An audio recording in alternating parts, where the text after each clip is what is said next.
I'm not playing these games.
Good morning, everybody. How are you?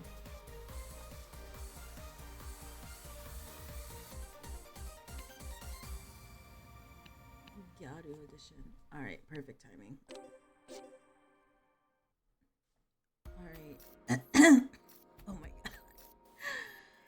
god. Good morning. Hello. I was a little bit late today. Also, I did not make a tweet. I should probably do that. Where's my phone? Good morning, everybody. I hope you're all doing well today.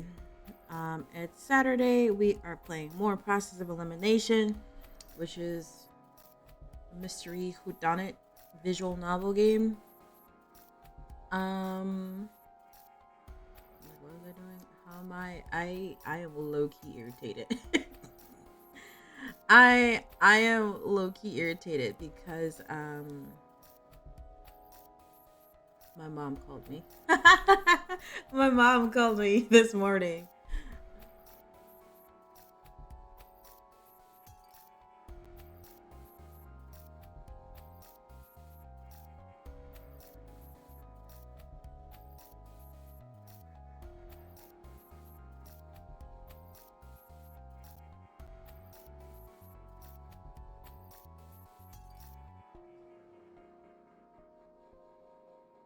Your mom's in Africa? She took a trip to Africa? Bro, that sounds amazing.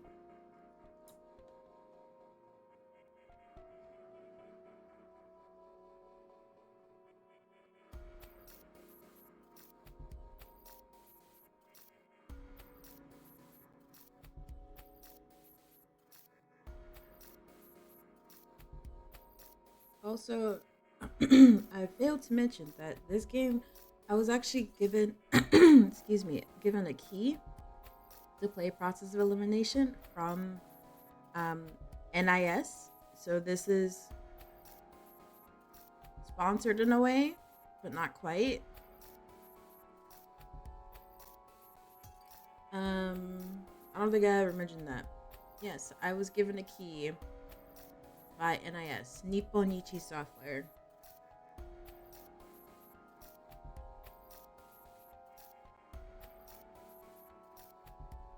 Oh yeah, I don't think I mentioned it. No, it's possible that I didn't mention it. And the cradle of life is called, or Africa is considered the cradle of life.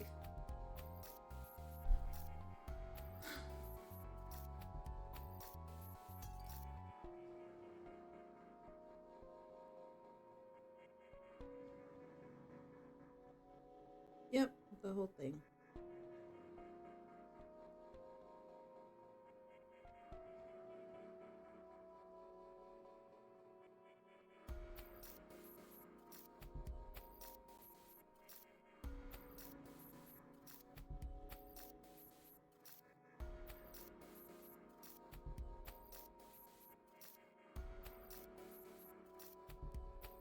I see that my brain is not working today. Yep. That's what today's gonna be. Today's gonna be rough. Today is gonna be rough.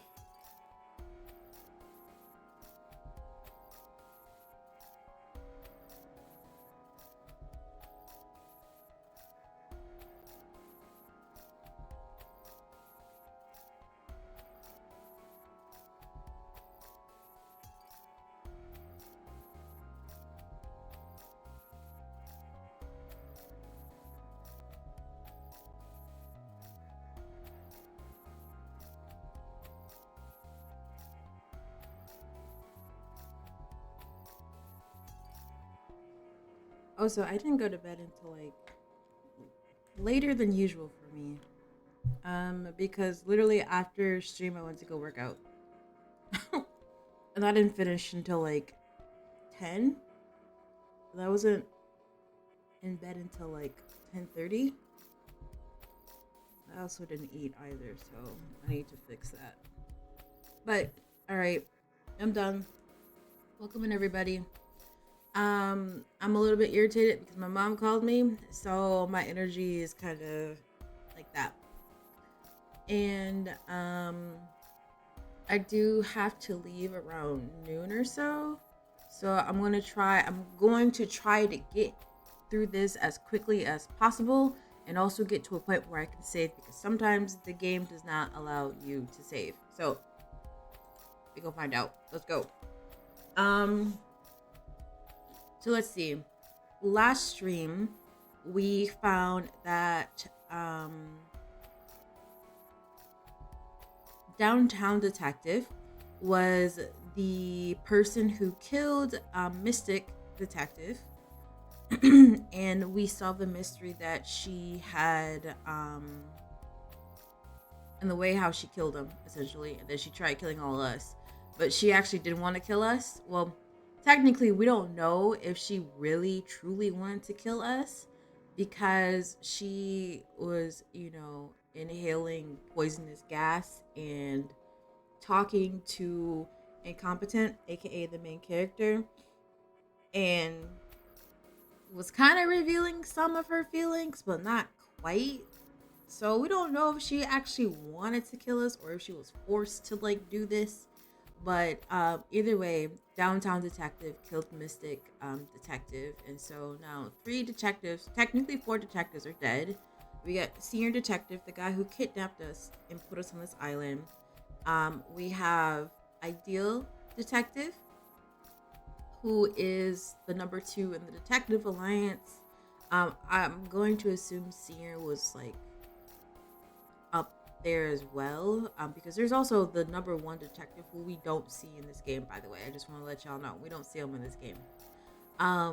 She died protecting everybody from this black Wobbuffet looking thing that has blades. So a dangerous Wobbuffet. She died, and then Mystic died by being impaled by a bunch of spikes in the trap room in this mansion that we were staying at, but now we can't stay there anymore because in an effort to kill everybody, Downtown Detective basically flooded or gassed the entire mansion, and so we had to leave. And she's the last detective that died, and I think, let me see something. Normalize being little and stupid. It's okay to be pathetic and useless and a burden and no good for anything. We have about Hi Kirby. We have about like 2 more detectives that will die, but their deaths are kind of like spread out. And then there's like 2 more that dies towards the end. There's about 2 more that dies towards the end. So right now we are in this tunnel that we didn't know existed, but Incompetence just like, yeah, there's a hidden tunnel somewhere. So we found it before we died because that was a possibility.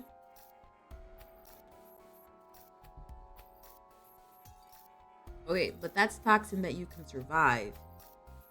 Maybe. This one you can't survive. You can't survive this toxin because she actually killed about 20 so people before we got to the mansion. So you wouldn't be able to survive this one. So yeah, we're in this tunnel that we didn't know existed, but Incompetent was just like, you know what? I need to get these people working together. Otherwise, we're gonna be trapped here and we're gonna die. And so Incompetent was just like, hey guys, there's a hidden tunnel that Ideal Detective mentioned to me before she passed, and we need to find it. So basically that got everybody working together to find a tunnel, and Mystic Detective actually found the tunnel, which then prompted Downtown Detective to kill him to keep this tunnel secret and then eventually to kill everybody. But we found it before that happened.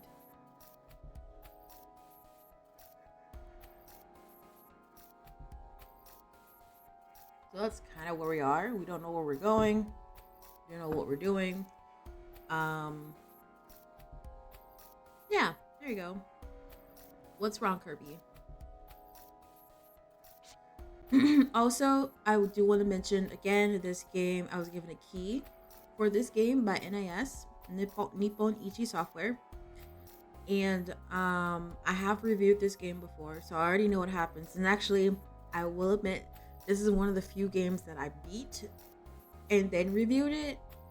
By the way, I like sped ran through this game, but we're not speed running through this game because this game is actually fully voiced except for like situations like this, like monologues, inner monologues. There's no voice over this. However, everything else is voiced. But chat deemed that they wanted me to read everything, so it's taking a little bit longer. And I'm gonna do my best to not get tongue-tied. I don't know how much time has passed since we entered this hidden passage. We're still moving in the gloom, unsure of what's ahead. At first, everyone was too nervous to speak. Now, however, I can hear voices piping up. Nothing's wrong. Are you sure? That nervous face was telling me different.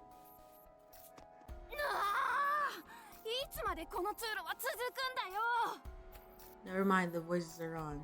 What happened? What happened?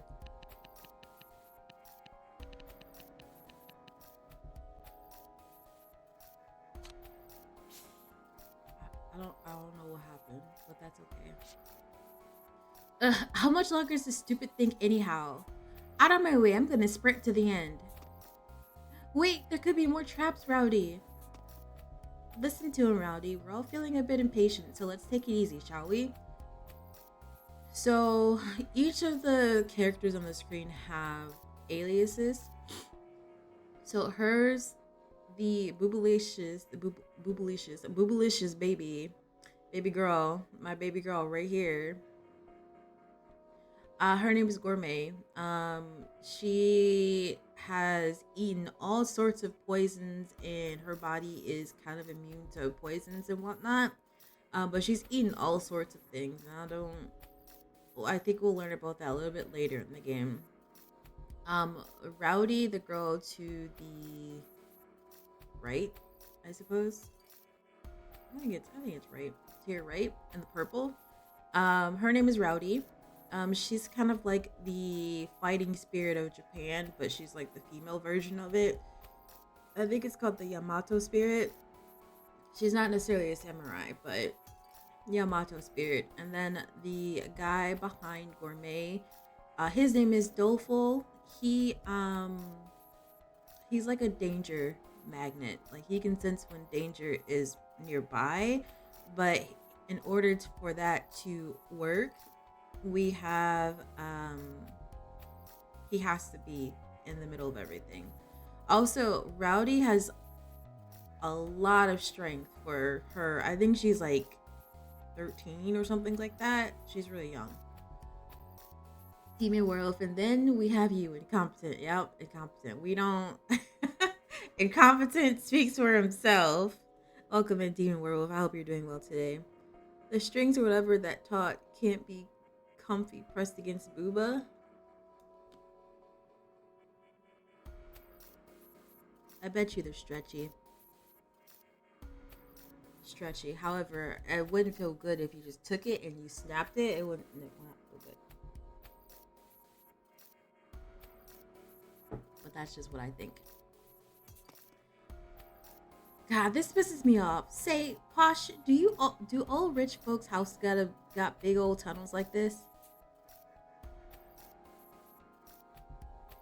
Refuse to stick around long. No, not trolling you. Played it. Don't accidentally blab or twist or two. I've actually played this already. I reviewed it, so I know what happens, but chat doesn't. However, if you do decide to stick around and like watch how everything goes, I'm more than willing to talk to you about like what happened about the game. That's usually my only rule when it comes to games.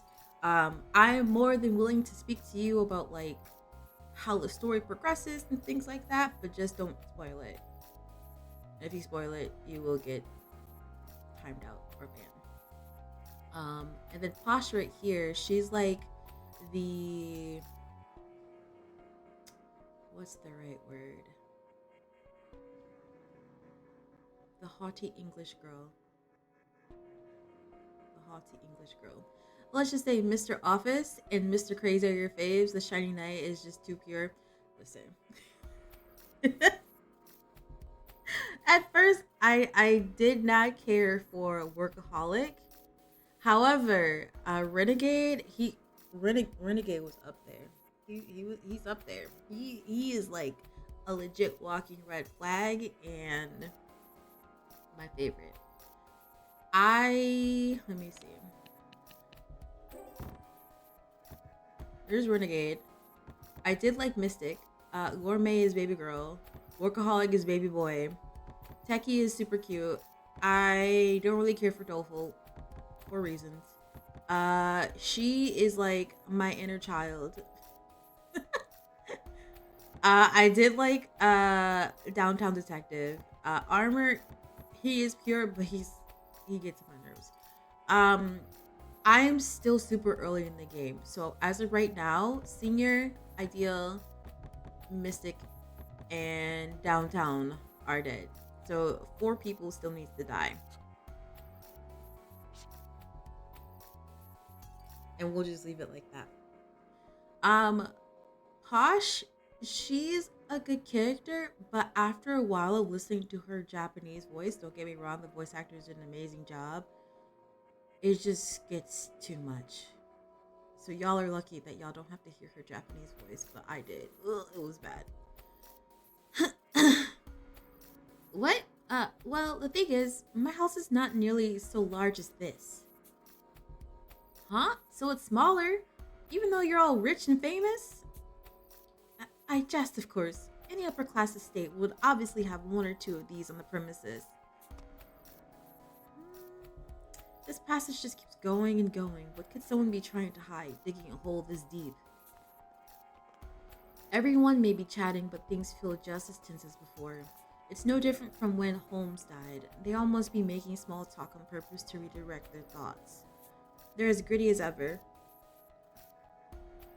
They're as gritty as ever. I bet they've experienced tight spots like this several times over, especially compared to me.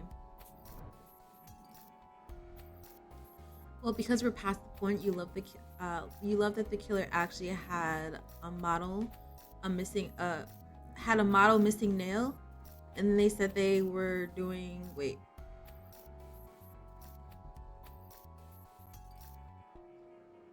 I love that the killer actually had a model missing a nail when they said they were doing their first kill. I agree. I thought that was a really good detail. This is the killer right here. I thought that was a really cool detail that they did. But then also it's just proving the point that small details count. Surprisingly low. There's a reason for that. Like, first of all, you don't want to kill children. These children. Children. Children. But I won't say anything else. People die when you kill them? Yes. That is also very true, Kirby. As I walk silently, Downtown's dying face keeps reappearing in my mind. We had only spent a little time together, yet she taught me much about being a detective. Unlike the others, it's still difficult for me to switch my mood at will. Also, at the same time, I want to warn y'all, my brain is not fully turned on yet. I had an abrupt start to my morning, and yeah. Wish they shut up.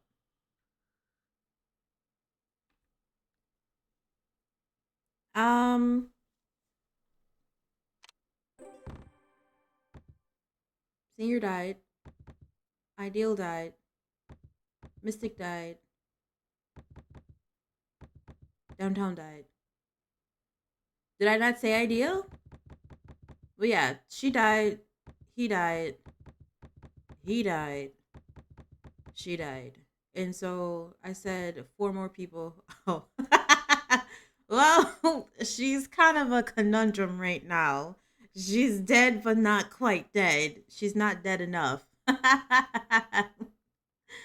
Death by Roomba, death by the evil Wobbuffet with blades. The evil Wobbuffet, that's what I'm gonna call it. Yeah. So Singer, Ideal, Mystic, Downtown, and 4 people need to die. Yeah.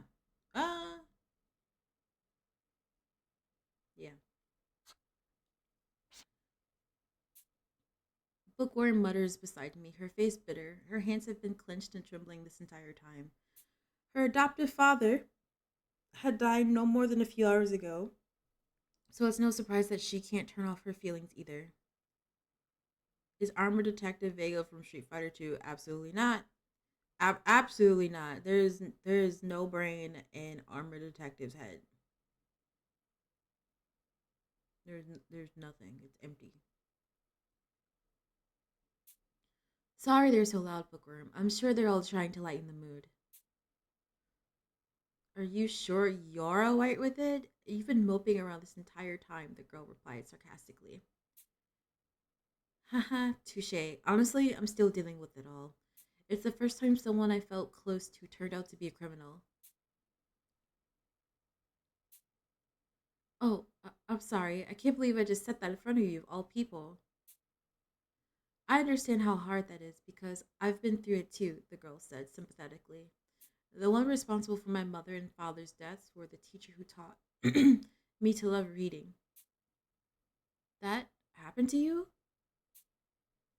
That teacher must have been the one behind that incident caused by the remnant of that religious movement, like renegade detective mentioned. Having your family killed by your beloved teacher, my heart aches at the thought of it. It is possible to understand those people who commit murder. They're human like us. Downtown must have also had a reason for committing violent crimes. Solving that is exactly what our job is as detectives. Sounds like something Mystic would have told you. Incompetent.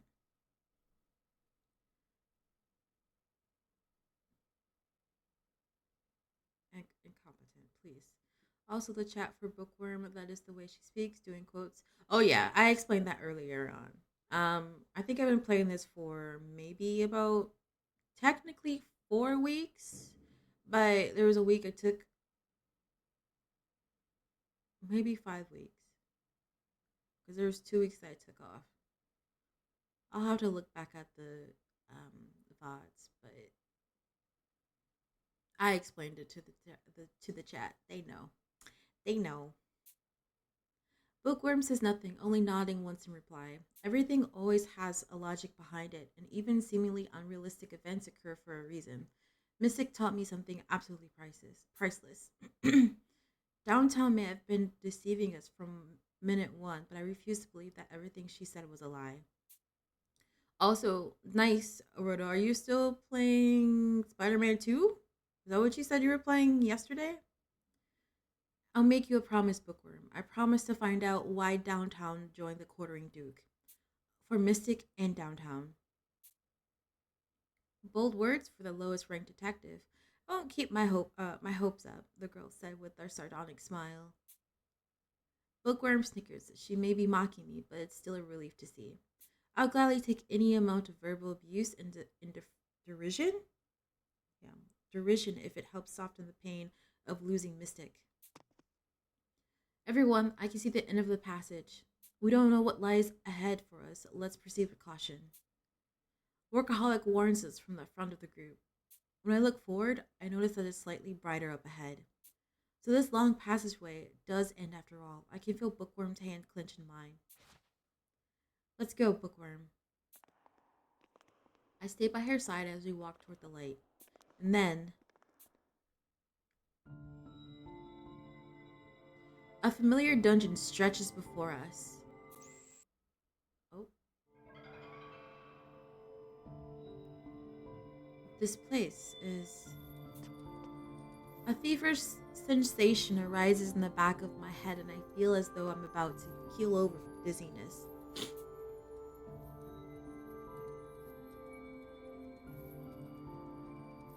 Pushing past it, I slowly take in my environs, a strong sense of deja vu sinking into me. The cold, bleak space is choked by dust and a metallic odor. Our footsteps echo off the concrete, lit by flickering gray lights above. There's no mistaking it. This lifeless place is the same one I've seen countless times in my dreams.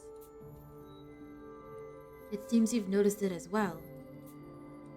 Holmes appears next to me, scanning the room with a stern expression. This is where we were locked up 10 years ago. The Detective Alliance placed its HQ here to investigate the child abduction case that was so steeped in mystery a decade prior. There are so many questions I want to ask Holmes, but all the detectives are close by. I'll have to wait until later so I don't look suspicious. At least I'm not the only one who's surprised. Gracious me, is this a cell block? Concealing a prison underground. Why, this can only be the work of a criminal organization. Janae! Janae! Yep, getting through this story steadily because the moment side content pops up, you do it just to ensure it gets leveling happening. Unlike RPGs where you leave a mini game till the story is done. If there's a post game adventure mode, I don't remember with Spider-Man 2 because I watched Fox play it.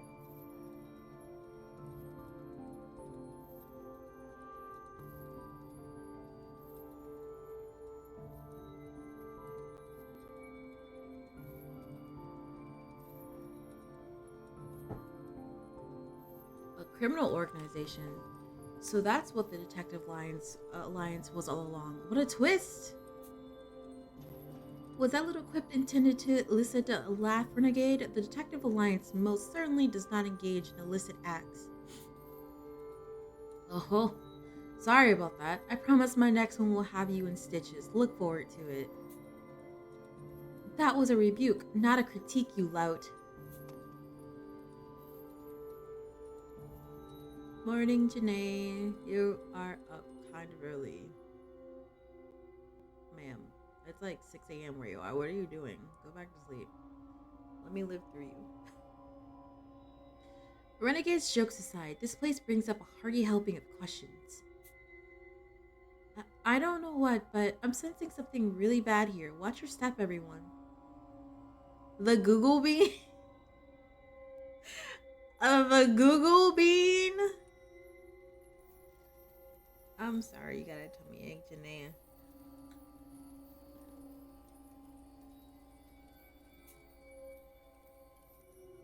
Doleful has the right of it. Let's keep calm and continue exploring the area. Based on our trajectory, I thought this would lead to Snarks, but no, this is clearly a jail. Surely the DA didn't keep criminals here extra legally. Did I say that right? Yeah, I did. Janae, you and all these emotes.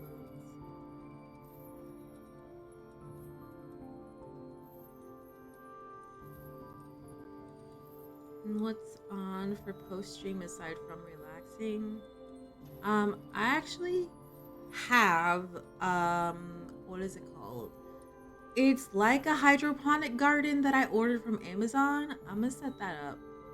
And then also do some researching on an espresso because I have a Keurig. I have an iced coffee Keurig maker, but the thing is that it didn't come with a reusable coffee thing. So I have to find one or donate it to a friend, which I'm gonna donate it to a friend.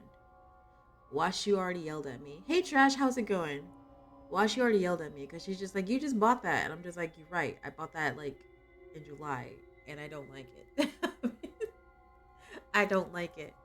But that's what I'm gonna do after stream and after the thing I need to do. Were they made to work here? That explained the black machines, but why? There's no need for a detective to detain a culprit and start the techie, but you're in on your own head again. Remember what old workaholic said, you hear? What? Oh, sorry. Bookworm? You're staring at the cells. What's up? Come here. Bookworm pulls me by my sleeve over to one of the countless cells in the room. These doors can be locked, and there are beds as well. Would this not be a perfect place to rest? The girl asked the girl, offering a sound ideal. Now that she's pointed out, I can see a rather unconventional bed suspended by chains to the wall. There's an alcove where the frame would normally fold up into when not in use. Upon it is a simple mattress that should suffice for purposes of rest. Bookworm looks utterly exhausted. Not only is she the youngest one here, but somebody dear to her was killed today. She may not have noticed yet, but I'm certain she's nearing the brink of exhaustion. Hey, workaholic, how about we stop for today? Everyone's probably tired by now, right? If we find the keys, we can lock ourselves in and sleep safely tonight. Yes, that's an excellent idea. Perhaps we could ask everyone who still has energy to search for the keys. Don't even worry about it. One of the shelves back there smelled funny, so I took a look-see and found the key ring. Nice work, Rowdy. Your sense of smell really is amazing. Seems everyone's putting in much more effort than I am, and I'm supposed to be the workaholic here. You're making me look bad.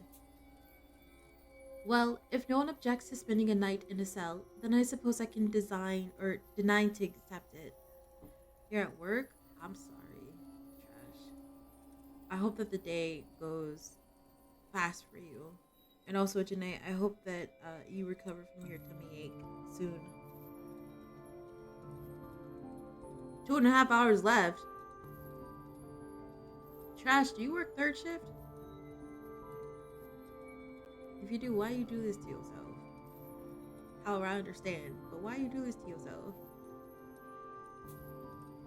We've been through a constant stream of unusual happenings lately. My senses are probably starting to grow numb. We checked the cells just in case, ensuring there are no traps here, like in the manor. There's no furniture apart from the beds and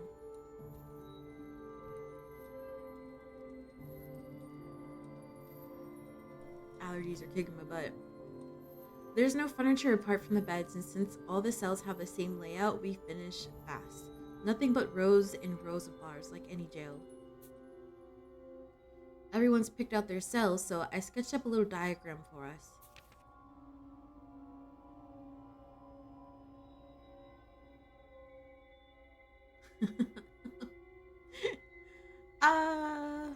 Okay. So I'm looking at the diagram because I don't think I paid attention to it in the first game or the first time I played it.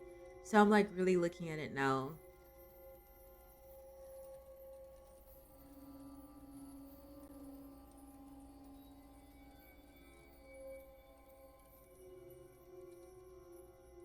Because at the top where Armor and Posh, if you could figure out what they look like, they're at the way top. That's the entrance to the next part of the area. And I'm just like,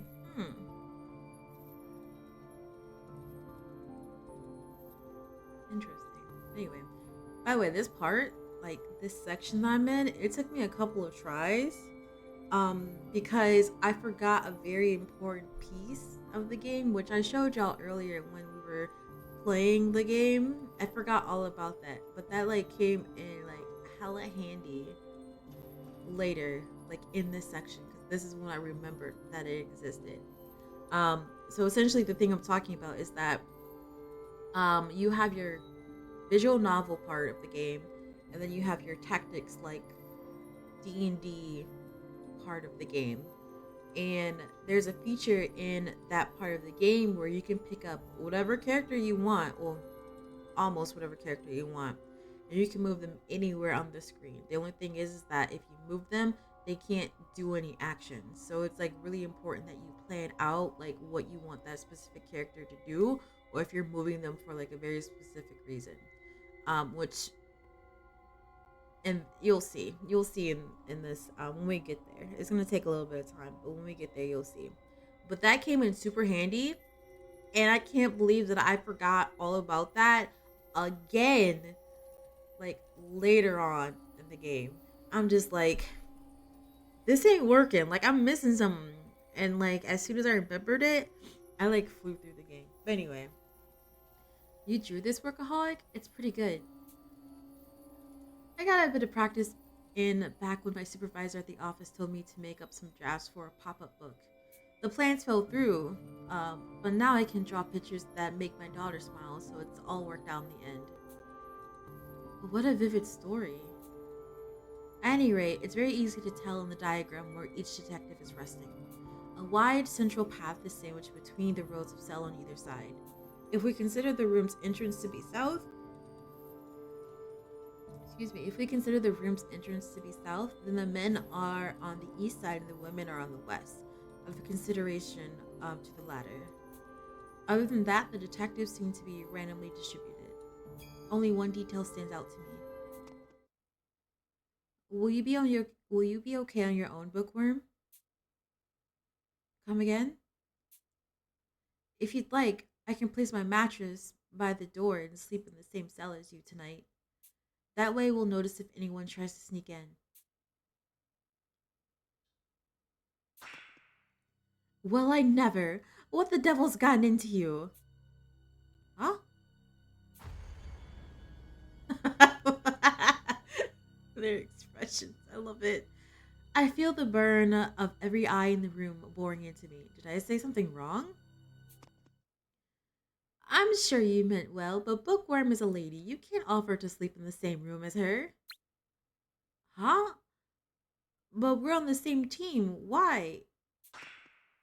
You child-chasing deviant, said the girl, planting a good firm kick on the wannabe's criminal's shin with her right foot. Ow! What did I do wrong? I was just worried. Why is she so mad? That one's on you, Watto. You deserve a good scolding. But why? The only response I received to my question is Holmes' beaming smile. Why are we raking my bro Incompetent over the coals? Sure, it's risky sleeping on these cold floors, but what's the big deal about them being chummy?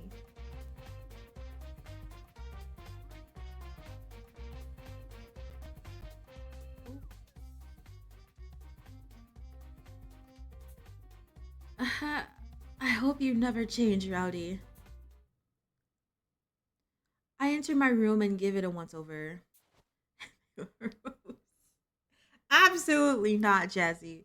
She's like, I don't know, 10, 12? How old is this girl? I don't even think it tells you. Because you have to talk to them sometimes to get more information. She's 11. She's 11.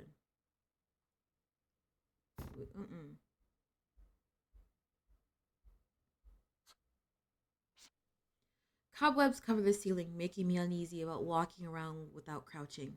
But the walls and bars are sturdy, so no one should be able to force their way in. I'll at least be able to sleep in peace. That leaves only one thing to worry about. You're really thinking of checking on Bookworm again? It'll make the girl even more upset. She's doing her best to keep a brave face on. I can't ignore a friend struggling like that. I was planning to share the connection between the DA and this dungeon since you seem so interested. Is Bookworm a higher priority? You can tell me about it some other time. I owe Mystic for all that he's taught me. So while I don't have much to offer, I still want to do all I can for his adopted daughter. Why do I even bother? When it comes to being so altruistic, you're more stubborn than a mule. Very well. We'll table this discussion until tomorrow. Go on. Do as you see fit. Thanks. Sorry for being so difficult. You know, sometimes Incompetent, he remembers that Ideal can read his thoughts, but then he doesn't communicate with her like that. Like, he has to speak it, and I don't understand why he forgets that he could just think it and she'll know. That's my confusion with him. Like, I really feel like he could just do that. I unlock the cell from inside and head out. A faint metallic noises echo through the dungeon, giving me a start. Huh? The lights aren't turning on, but I thought they were motion activated. The ceiling of the dungeon has motion sensor. Normally coming into the hallway should trigger the lights. When Doleful first entered, they flickered on as soon as he stepped foot in the room. The motion sensor deactivates at night, and the lights are programmed to not turn on. Once active, the lights go off after a set amount of time. When the sensor shuts down, it acts as a lights out call for the dungeon. I don't like this. It feels like I'm sneaking around the dark. You only just noticed? Anyone else would think you're a pervert creeping towards a young woman's bedroom. Ugh. I finally realized how shady I must appear. Still, I can't let this go. I'm just going to check and make sure that Bookworm is sleeping all right. Having made up my mind, I start heading toward her cell, but then I mean, I know who he is, but that's still kind of scary. And what business do you have on the ladies' side of the dungeon? Huh? I turn around to see Workaholic right behind me. How did he get there? I failed to notice him at all. I failed to notice him at all, and the darkness hadn't helped. I know I don't leave much of an impression, but is seeing me really so frightening? Honestly, it stings a little. Sorry, I just couldn't stop worrying about Bookworm is all. I thought as much. The same goes for me. It seems we're not the only ones either. Huh? Thought I heard someone in, in need of a beatdown, but I guess it was just the two of yous. The two of yous. Looks like we all had the same idea. Shall we go check on Bookworm together? We join Rowdy and Gourmet and make our way over to Bookworm's cell as a group. What's funny is that Rowdy and Gourmet are literally right next to Bookworm. And Workaholic was on the other side next to Techie, and I was on the end, so it's kind of weird that we didn't see them right away, but I digress. Why are you all here? The girl asked, surprised by the crowd of unexpected visitors. Bookworm is wide awake. The moment she noticed us approaching, she moved forward and posed her question. Oh, Gourmet says she's brought snacks in case of emergency, and, well, we thought you might like some, yeah. Your lying skills are abysmal, and you call yourself a detective, the girl snaps, leering scornfully at the incompetent detective.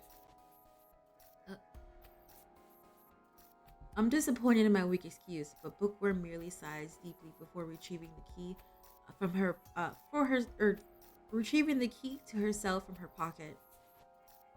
Causing a ruckus outside will disrupt everyone trying to sleep. Come inside for now, said the girl reluctantly, unlocking the door. Thanks. Speak too loudly and you're out of here, warned the girl. Got it. After she let us in, we all sit in a circle on the floor of Bookworm's cell. The cold concrete floor makes me shiver, but sitting here is one thing, but sleeping like this would be another. Now I understand why the beds are suspended from the walls. Is there a snack in particular you'd prefer, Bookworm? I love road trips, so I have local favorites from all across the country. Are road trips and snacking truly all that are relevant to one another? Asked the girl guilelessly, voicing her doubt. Oh no, what are you talking about? Road trips are all about eating and taking home souvenirs from pit stops, right? It is. It is. Because that's exactly what I did with my dad. He is a truck driver. He'd be driving from like Wisconsin to California, and we'd stop at like truck stops and get snacks and play pinball machine games and House of the Dead and all sorts of stuff like that. And my mom be like, okay, bring me back some magnets. And I'm just like, okay. I think I did that like once or twice with them. During the summer, of course. But yeah, my mom's fridge is like completely filled with magnets from all over the place. And vintage ones too.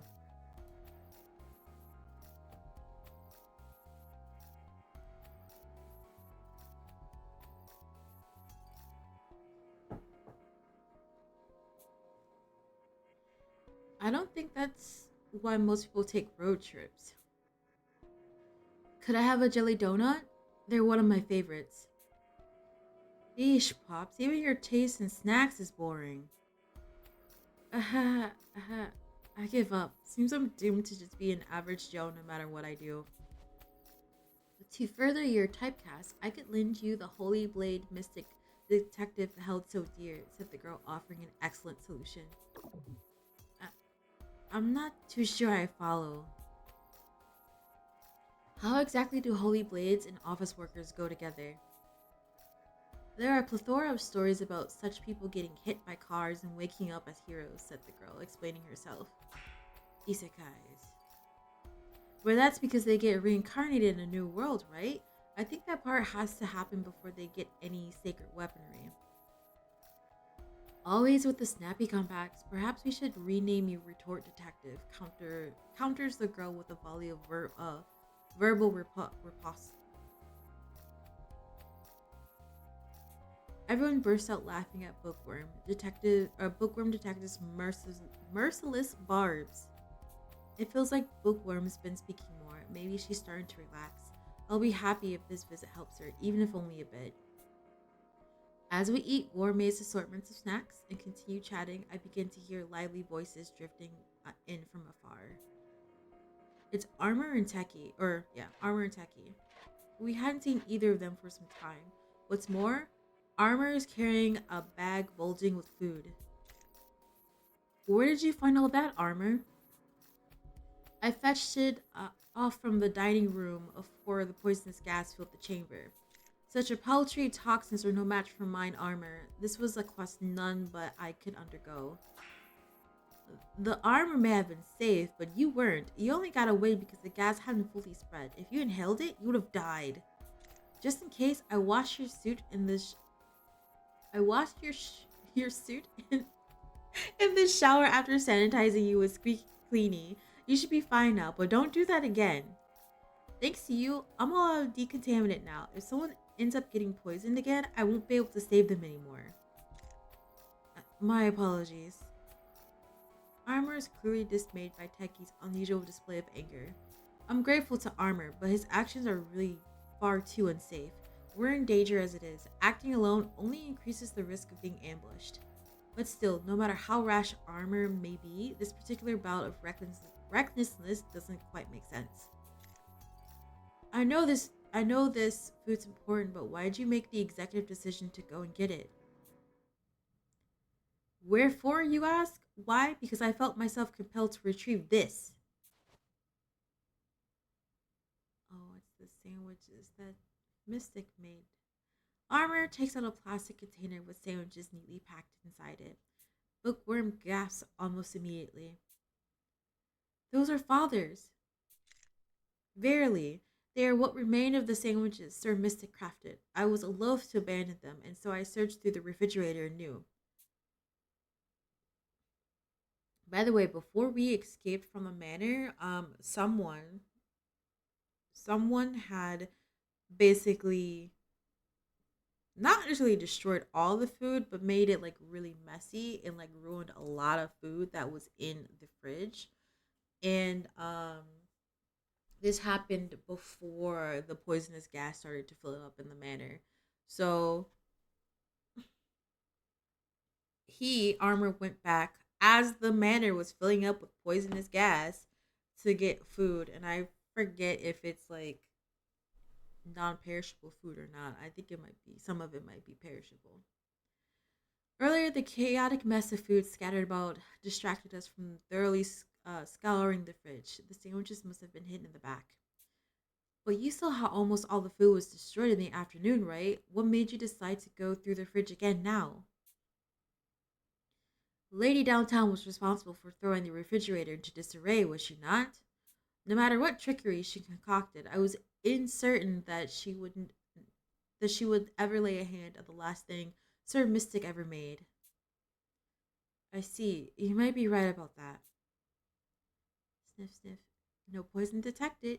Downtown didn't do a thing to spoil these British sandwiches.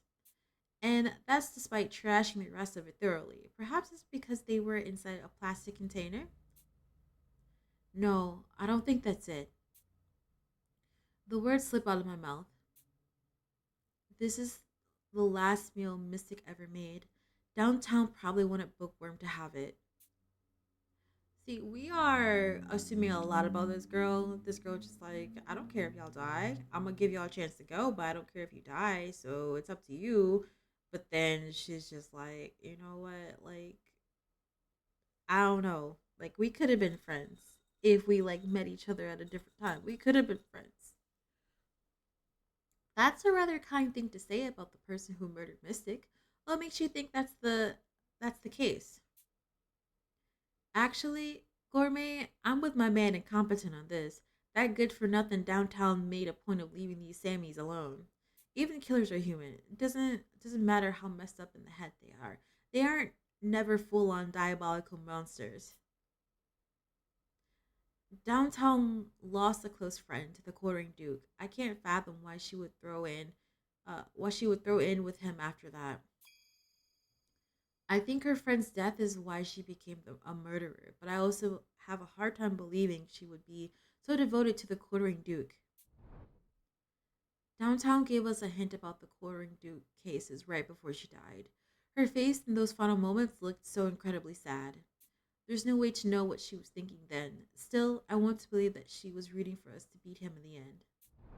By the way, the quartering Duke is supposedly in our group of people, like on the island that we're on.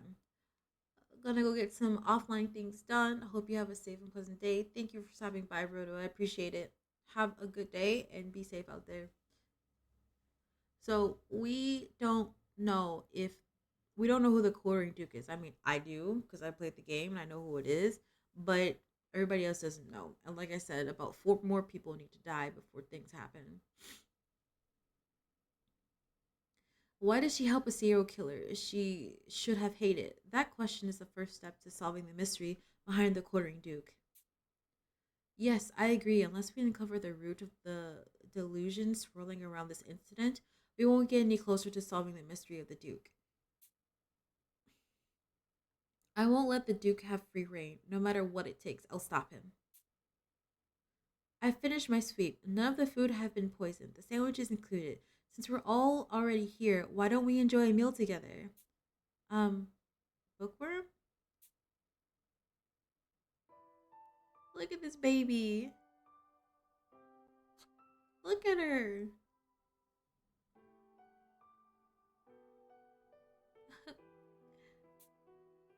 Tears well in Bookworm's eyes as she clutches a sandwich. Her lips tremble and her voice falters as she fights to keep herself from weeping. Yeah, you gotta protect her. Protect her.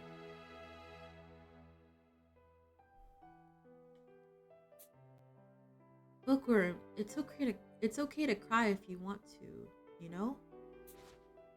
The girl thought, I have no right to cry.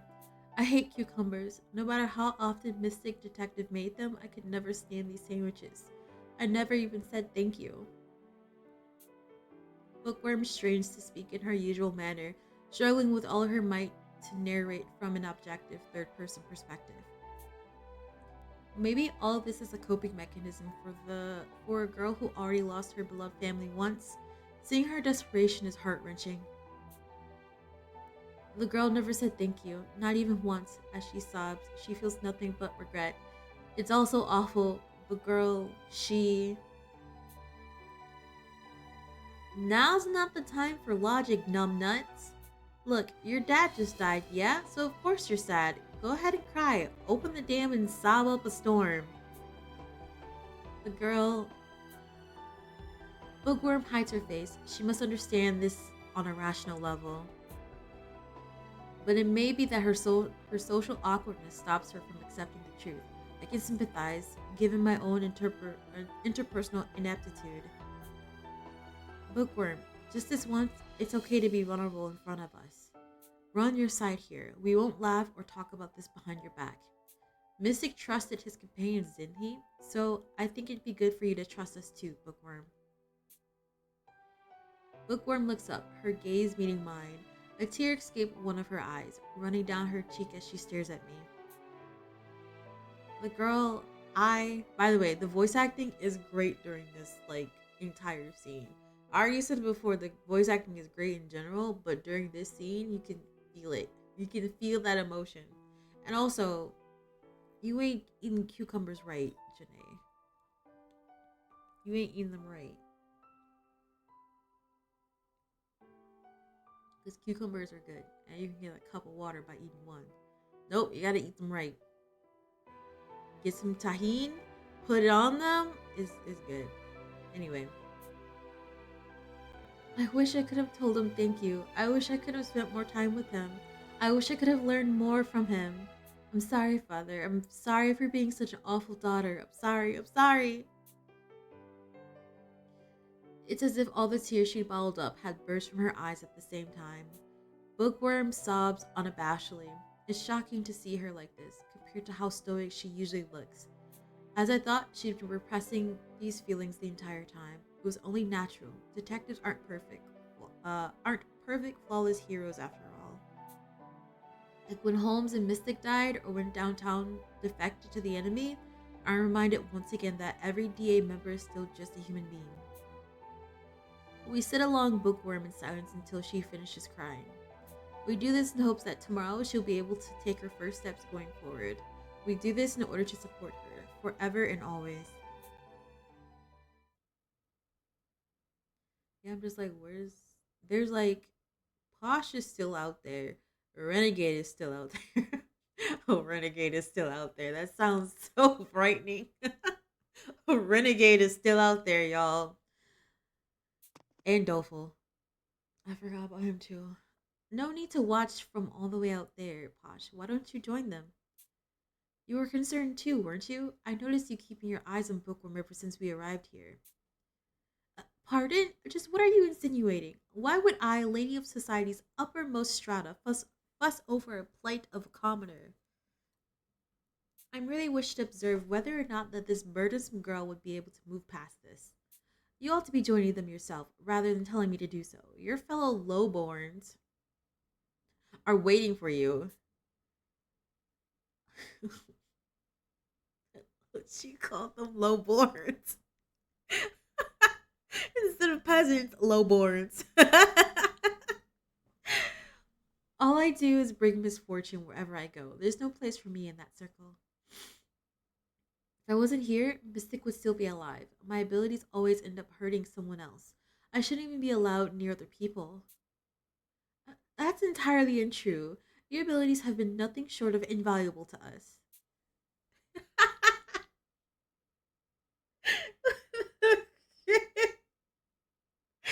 Janae, please.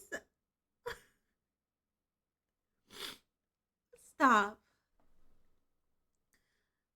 Look at that. You are really kind. Ugh. Posh, I know you're the kind of person who can work well with others. If something ever happens to me, help Incompetent on my behalf. I'll thank you not to speak on such ominous things. Do you truly believe I'd allow that so-called Duke to have his way on my watch? Mark my words, the one who apprehends the quartering Duke will be none other than me. Oh, if you keep laughing like that, Bookworm and the others will notice us. Gah!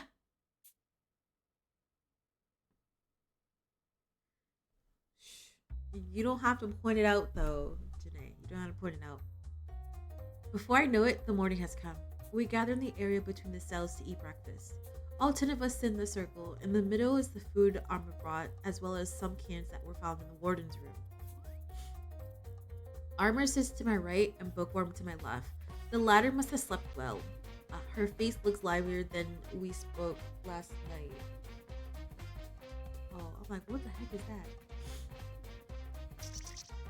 Dining together in the circle, just like lodging at an encampment. What fun! Being empty of mind means being free from worry. How inviolable? She used her words and chose lowborns. There are quite a few of us and only a small amount of food. Even with these cans from the warden's room, we'll run out in 3 days. If we don't decide our next move on the double, we will die of starvation, said the girl, calmly stating the facts. Many pardons, I was consumed by whimsy. Bookworm shuts armor down with ease. Her wordplay is quick as a whip, and her tongue is sharper than ever. She definitely has her old energy back now. Hey, Bookworm, are you going to stick to speaking like that?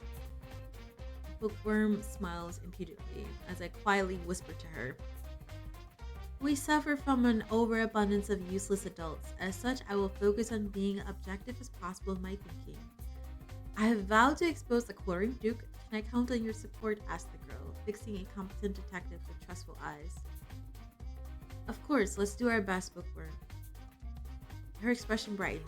I can't detect the worry that had been present yesterday.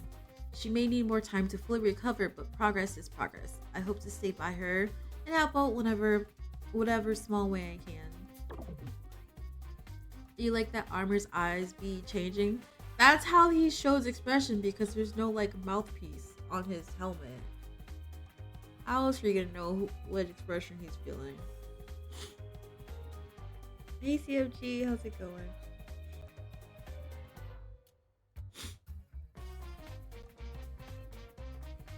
I feel like I probably should have taken an allergy pill. That's whatever. Why, I never. A refined lady such as myself, having to dine while seated upon the ground. This deeply shames the Pinkerton name. It's nice and manly if you ask me. Us Japanese people sitting cross-legged on the floor, all traditional-like. It just feels right. You're a girl, Rowdy. Remember, you should mind your sitting posture a bit more. Besides, there are non-Japanese people here too, such as me. These cans, their expiration dates are 10 years past. Are we absolutely certain any of this is edible? You'll yap over just about anything, huh? If you don't want it, don't eat it. Luckily, we have all the water we need from the tap. Speaking from experience, you can live about a week on water, just water, see? Yes. Wait, what sandwich are you making, Janae? Are you mad? How dare you compare your own primitive gut with my urbane, sophisticated stomach? Either way, there's no choice but to eat what we have. It'll be fine. I once survived for a month on rusty cans of food. This is most certainly not fine. I've had enough of your common rabble. Don't worry, Posh. If anything here was actually dangerous, I'm sure I would sense it. Canned goods are sterilized and hermetically sealed. If there aren't any holes or swelling, then scientifically, they can last over a decade. This dungeon receives no sunlight and has low humidity, which should allow for quite a long shelf life. And yet, you're only eating the snacks and barely touching the cans. Well, even if the science is sound, that doesn't mean I actually want to eat it. If Dolly says they're safe, then they must be. What a rare opportunity. I shall dine upon canned goodies to my heart's content. Don't go gorging yourself into a stomachache. I don't care if they aren't rotten. This food certainly isn't safe as it gets. As Bookworm stated, our current problem is what to do before we run out of food. Even if we escape the toxic gas in the manor, that black machine is still outside. However, we haven't the supplies to wait here for help. I propose that we explore this dungeon. There could be a hidden passage down here as well.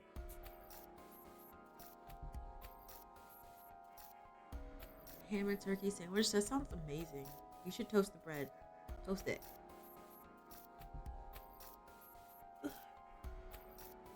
I'm in favor. No doubt there's a path between here and the research facility. Really now? And is there any particular reason you're so confident about that? While we were searching for food in the warden's room, I just so happened to find this elevator key. As he speaks, Renegade Detective draws a key out from his pocket. The tag dangling below it indeed read, the tag dangling below it does indeed read elevator. An elevator key? But wait, the dungeon doesn't even have an elevator, so why? Curious, isn't it? I had the same reaction, so I gave it some thought. Elevators don't normally require keys, not unless they're for maintenance or to operate it in some special way. Gorman Haas doesn't have an elevator either, nor a need for one, As it so happens, there's only one place on this island that does have an elevator. The research facility. You know it. This key must be for the elevator at Snark's. But that raises a question. We're underneath the manor, which means we're pretty far from the research facility, right? They wouldn't keep something here if it had no use, so why store the key to the research facility elevator in this dungeon? Aha! Now I understand. This dungeon was created as a dwelling place for the elevator operator. Nope, not even close. You get it, don't you, Incompetent? Why would the key for the research facility elevator be stashed all the way down here? Think, if it's kept here, that must mean there's a reason it needs to be here. The elevator key is required to be at the dungeon. In other words, the dungeon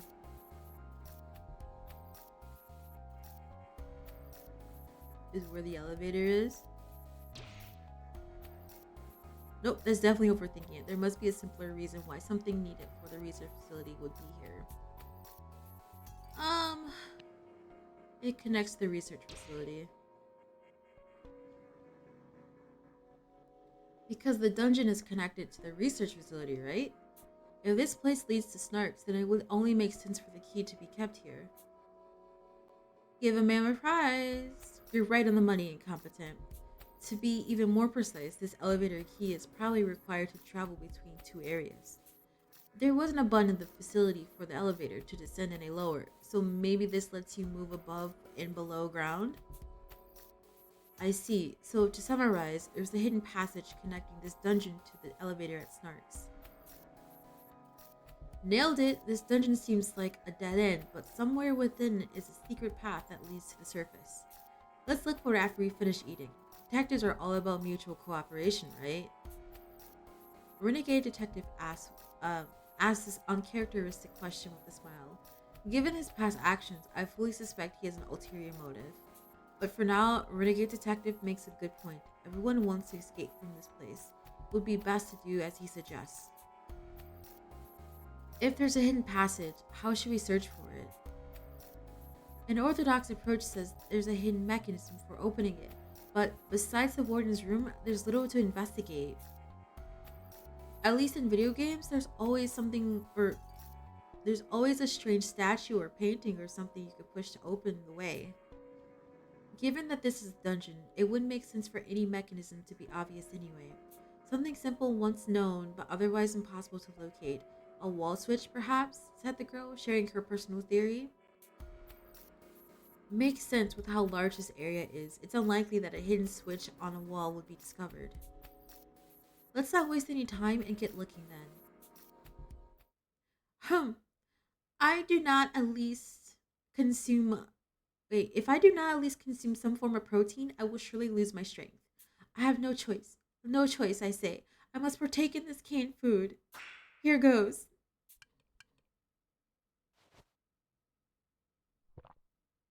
Munch, munch. Well, I'll be. My palate is actually quite pleased. This tin of grilled chicken is rather passable indeed. As for these sardines, why, they too are scrumptious. Oh, gone is my dread for this canned cuisine. Roses are red and violets are blue. Posh is enjoying an old can of food. Dispense with your irrelevant nursery rhymes at once. After breakfast, we begin a thorough sweep of the dungeon. Several hours into the process, we fail to turn up much of anything. Incompetent, bookworm, how did searching the warden's room go? We didn't find any mechanisms in particular. No trace of any switch on the walls either. I'm not so sure it's worth looking further. But we did coat the entrance with some phosphorescent paint we found. That way no one will get lost in the dark if they need to use the bathroom at night. Great idea. You really can't see anything once the lights go off down here. Thanks, Incompetent. We have no other option but to continue searching these massive walls, said the girl, disheartened by the mere thought of such a tiring prospect. How about on your end? Did you find anything? We've covered about half of the wall, but no luck. Everyone's still looking right over there. I follow where Doleful indicates to see Armor and the others running their hands along the walls. This mirror, too, seems perfectly ordinary. Is there truly a passageway hidden here? I understand how you feel, but let's keep up the effort, Armor. There were plenty of contraptions in the manor. I'm certain this dungeon must have something of the sort as well. Workaholic's right. This dungeon contains no shortage of oddities. The hidden passage we descended has to continue further underground. No normal prison would need to be this deep. There must be a reason behind it. Renegades with the girls, which I find hilarious. You say as much, but after searching a myriad of cells, all we've discovered is that they share the exact same layout. I'm all but convinced that this place is truly nothing more than a prison. I agree with Techie. Something's fishy. This place is far too concealed to be just an underground holding area. Gah! Enough pussyfooting around already! The passage is hiding behind one of these walls, right? Then let's just knock them all down. That's too dangerous. We'd be buried alive if the place caves in. A capital ideal. Why don't we begin by kicking them? Said the girl concurring with Rowdy Detective's suggestion. Bookworm, you're usually so level-headed. What's gotten into you? No need to get so worked up, Doleful. I'm sure Bookworm's onto something. Bookworm gives me a smile as she continues on. The wall hiding the passage will be hollow. In other words, it'll sound different than the rest when struck, said the girl, detailing her plan. I see. If we wish to sound out each wall, kicking them will generate the impact we need, even if the method's rather violent. The sound might only differ slightly. Are we sure we'll be able to tell? You doubt my skills? I got the ears of a rabbit. I could hear a pin drop in a whole pile of straw. She even catches me when I try to sneak up and hug her goodnight. I'm sure she could hear any noise as long as she's focused on it. You sneak up on her in her sleep? Actually, never mind. Thanks, Rowdy. Sorry to put so much pressure on you. This is what I live for. Now let's get to it. With our plan in place. Yeah, Jazzy. That's the point. That is the point. It's sus. It's very sus. With our plan in place, we take turns kicking the wall. Ha! No echo behind that one. Next. Sheesh, your legs are a lot stronger than they look. But I don't hear anything. Ain't no passage in there. I'm not too skilled at manual labor. Oh, come on. A piddly kick like that ain't gonna echo worth squat. Get those twinkle toes of yours into gear, will ya? Sorry, I'm pretty much helpless at anything outside of brain work. Watch and learn. This is how you kick. Wow, what a blow. I'd hate to be on the receiving end of that. We got a hit. I definitely heard an echo that time. Violence. Yes, violence. Violence. I'm gonna take a sip of my coffee.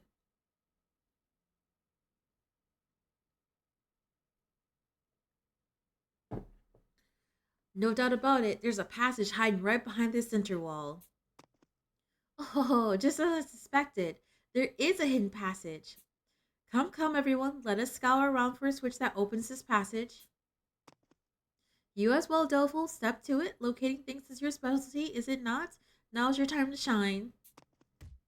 What? Doleful stumbles as Posh shoves him from behind. He loses his balance and falls on his butt, and then I hear something that gives me a bad vibe. Wait, the switch was right where he fell? The hidden passage screeches open.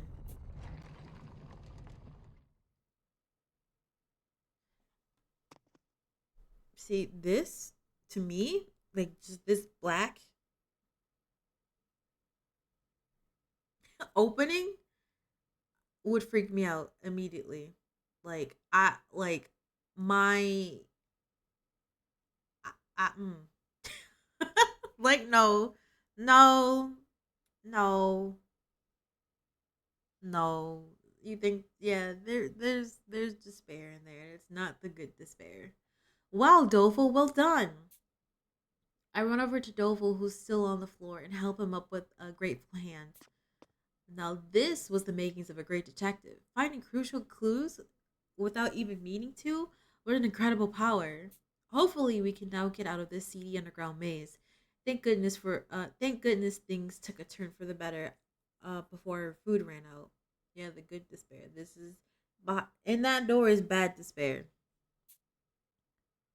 Hold on, Watto. Don't be hasty. Holmes appears before me with a grave expression. Doleful's ability isn't so simple as finding vital clues, remember? He only senses traps and evidence that threatens his life. Since he discovered that passage, one should naturally assume that it's either related to a case or that danger lurks up ahead. What? Oh, without further ado, everyone, follow the leader, that is to say me. Let us leave this dust-ridden place at once. Wait, Posh, there's definitely something dangerous down there. Huh? Oh. Suddenly, the image of Posh splattered in blood flashes before me. My denouement, I think it's denouement, has shown me the future. This vision will soon become reality. Watch out! I yank Posh's arm back without a second to spare. Sharp metal spikes then dart out right where Posh was standing mere moments ago. See? Bad despair. If I hadn't grabbed her, if I hadn't seen the future, she would have died on the spot. Something's coming out of the passage. By the way, this has a voice and it's actually very unsettling. At some point, I will turn it on. I think like later in the game, I'll turn it on because this thing becomes very prevalent towards the end. As if in response to Posh, a mechanical whirring rings out from the tunnel. I've heard this sound before, but before I have time to ponder, its source appears directly in front of us. It's one of those things! The color and the size are different, but it's the same type of machine that took Holmes' life. It's kind of evil wow effect, but not quite. This one's a little bit smaller. A mechanical noise identical to that black robot's call resounds through the dungeon. This one is pure white, smaller and around my height, no more than 5.5 feet max. But the sound which alone makes my hair stand on end and the robotic, murderous intent I sense from it are just as I recall. The image of Holmes' death flashes unbidden in my mind. I know we have to flee, but my body won't move. My traumatic fear dulls my reflexes. If I don't act fast, I'll... Have at you! Bring it on, you pile of scrap! Armor and Rowdy leap in front of me. What could they be planning? Hey, Armor, you know the drill. First, let us ponder after opping? An opping blow is struck? They slam their fists into the mech at the same time, sending it flying back down the passageway. Both of them are bursting with energy despite having just bashed a remarkably hard surface. They really give Iron Fist a new meaning. But that's besides the point. What are you doing? You could get killed. Does he have an accent? Rowdy does. Rowdy has an accent. Armor speaks in Old English. Hey Mitchie, how's it going? Hey, I know how dangerous this is, but then this numbskull here popped up in front of me. I could not resist the urge to charge forth. Forgive me, Sir Incompetent.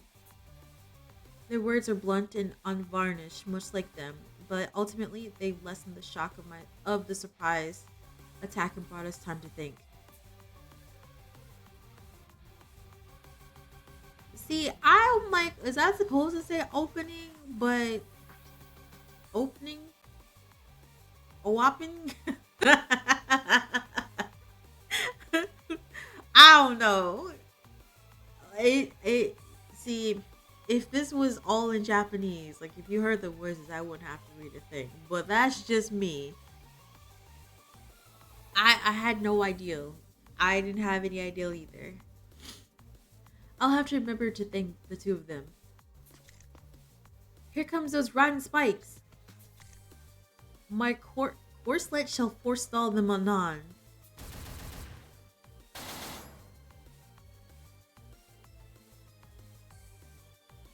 I need him to stop. Because even though he's in armor, the human body behind that armor, it ain't good. Spikes fire down the passage, striking armor's metal exterior. True to his words, they don't even leave a scratch. All of a sudden, the spikes begin to flash. Oh, there he goes. Armor? Armor drops at the white mech's as the white mech appears out of the passage. Upon closer inspection, I can see 3 vents on its body, like air holes. Black wires trail from each one of them. See, okay. Armor is clearly the comedic character in this game. That is what he is. The wires connect to the spikes that struck armor and now retracting into its body. There's also a camera-like device atop its head which watches us intently. What is this machine? It looks like a metal can that's been painted a blinding white, and yet that camera freezes me in my tracks. It's precisely because of his simplicity that I can tell this mech is incredibly deadly. Everyone, those spikes are charged with powerful electric current like a stun gun. Don't let them touch you. Yo, Armor, you good? His armor conducted the charge, but he'll be fine. Still, it was enough to knock him out. A direct hit from those spikes can mean instant death. So, one false step and we're done for. How do we get out of this one? I'll distract it. Go get Armor to safety in the meantime. Rodolfo shouts as he steps in front of the rushing mech. Rodolfo, what are you doing? My danger magnet is probably to blame for this whole mess. I'm not going to let anyone else die from this ability. Get back, Rodolfo. I'll act as a distraction. We can fight this thing together. You can't even land a solid kick, moron. Like how I'm gonna let you play decoy. I've got it. Just back me up. She's right. Remember how I can sense danger? I'm guaranteed to survive. Just leave this to me and Rowdy. Sorry, but no can do. As it stands, I have the highest seniority in this group. And despite my physical shortcomings, I actually have quite a bit of combat experience. Fine, have it your way. I'm going in. Look at that.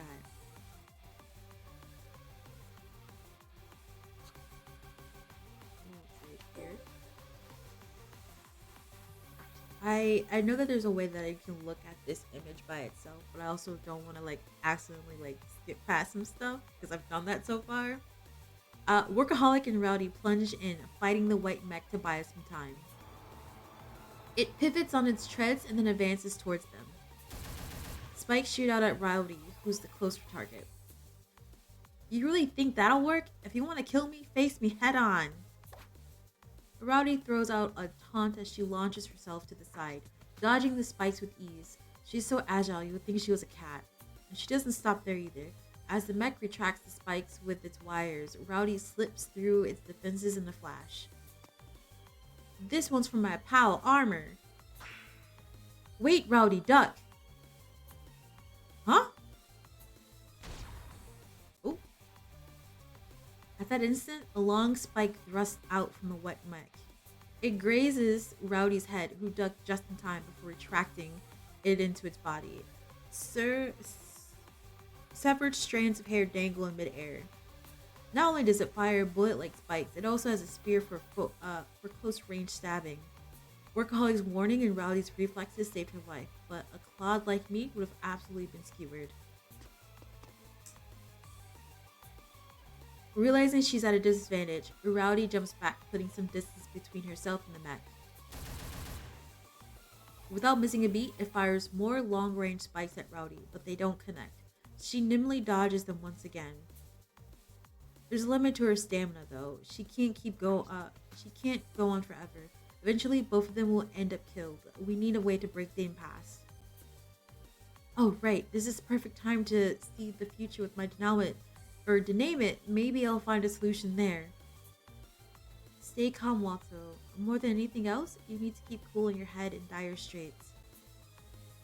Holmes peers into my face, derailing my train of thought. The Denouement only reveals the outcome. It's of no use if you can't grasp the process. You'd only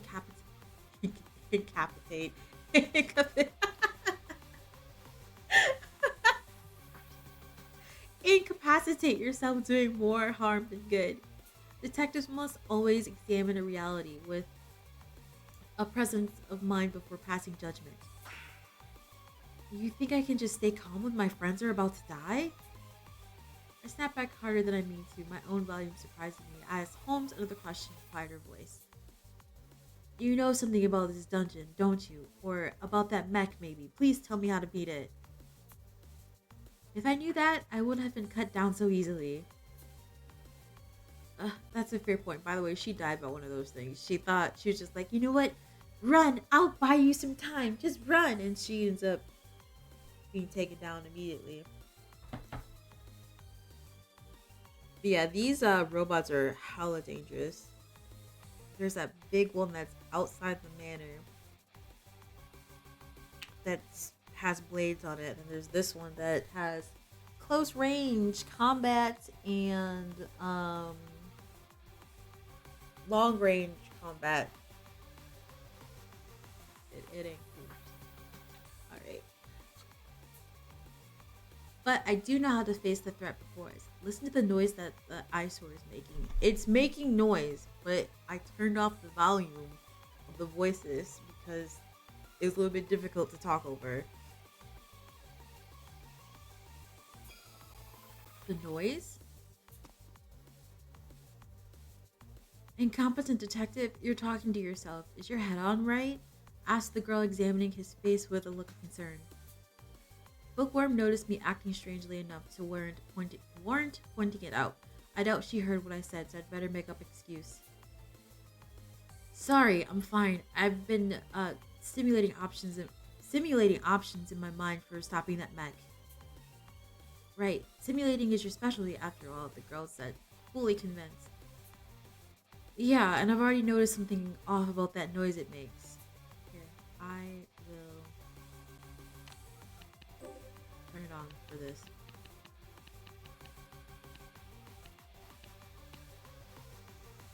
Yeah, he like I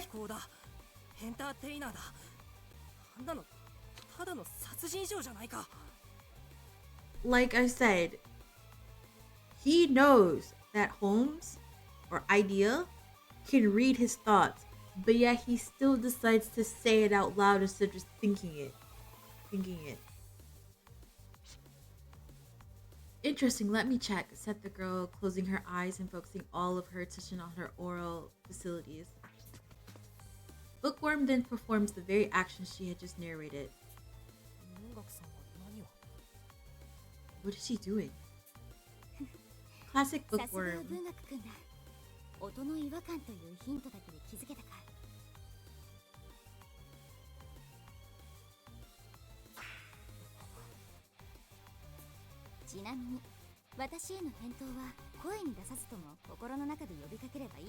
See?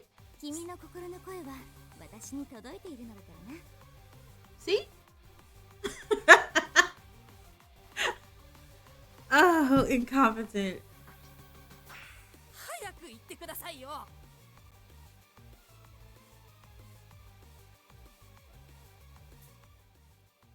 Bookworm remains focused, listening to the noise as Holmes and I go back and forth.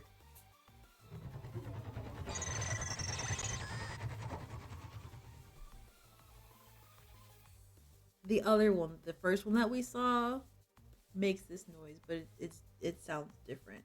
But this is the noise that it makes, and I hate it. It sounds like a printer. What kind of printer are you printing from?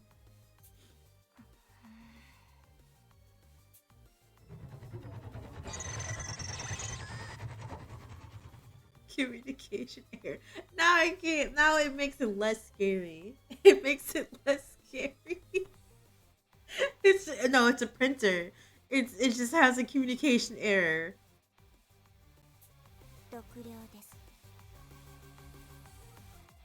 But that's what it sounds like. Or at least that one. The other ones make different noises. That's exactly what it is now. It's a printer. It's a printer with a communication error because it can't print correctly. Thank you, Janae. It read like an open book. Techie, can you record that whirring and play it back at 1/10 of the speed? Asked the girl. What's funny is that I have this printer. That's an HP printer. It's HP printer that sometimes doesn't want to work. You said it 10th? Oh, okay, I'll give it a try. Techie connects his D-pad to his wheelchair and with a cord and begins to operate it. The wheelchair, which apparently has built-in speakers, begins to play the audio recorded on his D-pad.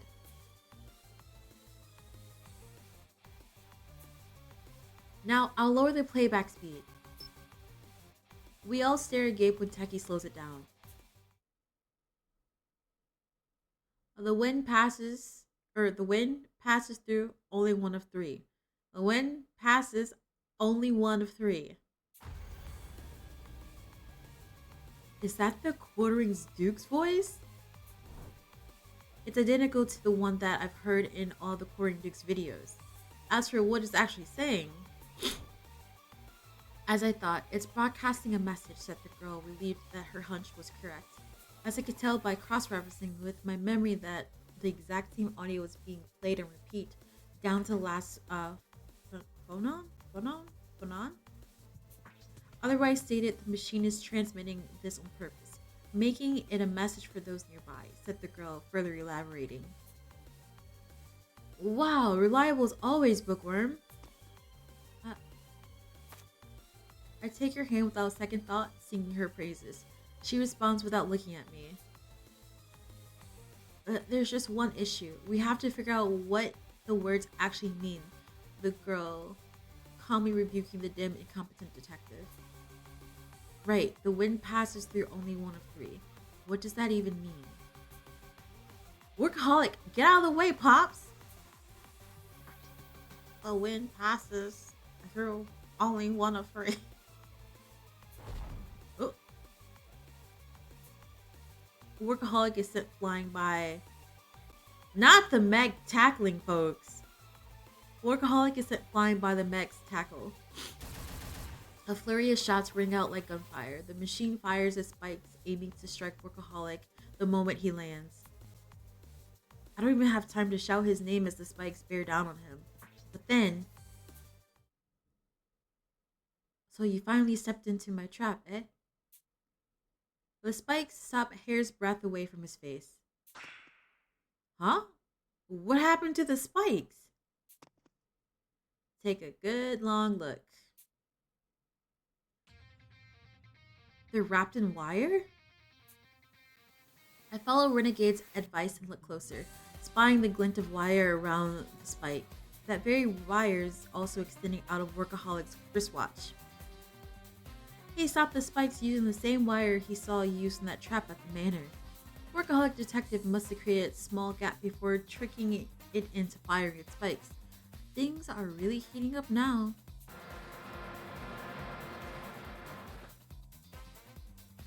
First of all, I need you to make that noise. Ugh. The mech moves around, beeping and rearing as it drags the wire and Workaholic both in a frantic attempt to retract its spikes. Workaholic does his best to maintain his balance, but his face is contorted in pain. Let's just see how much time Workaholic can buy, shall we? What compels you to spew such nonsense? We'll be turning that automaton into a scrap and rescue Workaholic at once. I should take the lead. Everyone on my mark. I wouldn't if I were you. Those bullet spikes might not land, but get too close and you'll be gored by that brutal spear. Without Rowdy's feral ferocity, you'll be turned into a pincushion. I'll concede that point. It's frustrating, but Renegade Detective is right. Anyone charging in without a plan will surely get the tables turned on them for sure. Clearly, there's no choice but to solve the riddle we found in its transmission. The wind passes through only one of three. The wind must refer to the holes in its body. Perhaps one of those holes is a weak point? That must be it. Hey, let us assail those orifices apace. Wait, Flash, if we don't choose the correct target, we'll probably end up regretting it. Incompetence, right? What do you think will happen if you hit the wrong hole on a mech that uses high voltage weaponry? A shock would roast you to a crisp. Not to say that wouldn't be entertaining too.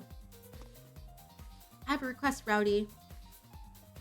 Gourmet calls out to Rowdy, who's been maintaining her distance from the mech. She locks eyes with her, speaking in an uncharacteristically serious tone. Can you stop that machine from moving for a bit? All I need is 5 seconds. Aw, get out of here. At least ask me for 10 at least. Rowdy turns back to the mech and sprints towards Workaholic. Hey, Pops, don't let go of that wire, capiche? Huh? What are you...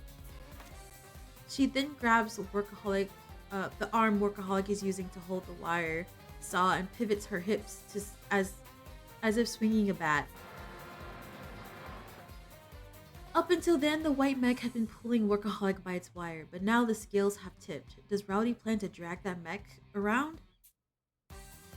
Mechanical power. Ain't gonna stop me! Rowdy bellows as she snaps her arm down. Oh. There it goes. The mech topples over, pulled by the wire. The sound of metal scraping against the floor booms through the underground passage. She actually managed to stop the mech from moving with nothing but raw brute strength. The mech, adorable as it is, stubbornly attempts to pick itself up, but it's already too late.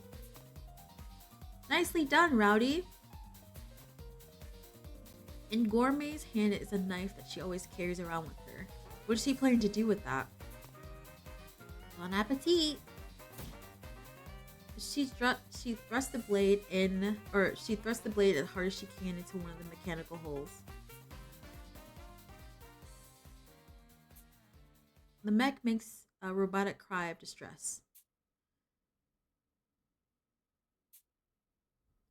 The sound then breaks apart, growing steadily quieter. Finally, the light on the camera shuts off, and the mech ceases to make any noise. I believe it said, "Check, please." Gourmet takes her knife out of the hole, wiping it clean with a napkin before returning it to her pocket. The rest of us are left dumbstruck by how swiftly all of that just transpired.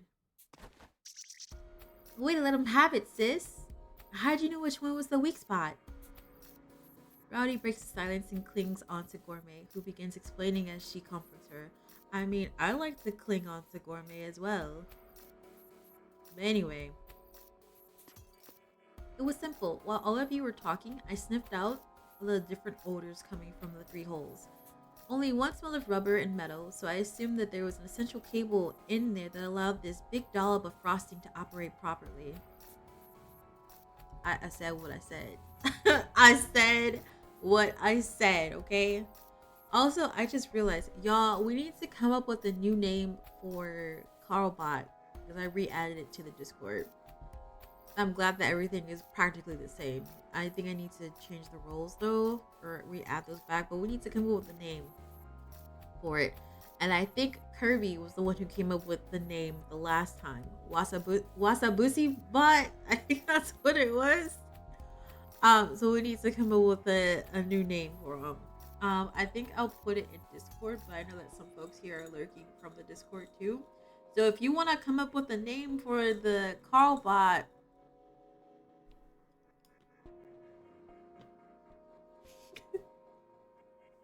yeah, Kirby said that. I think I think it was last year sometime. I think Kirby said that.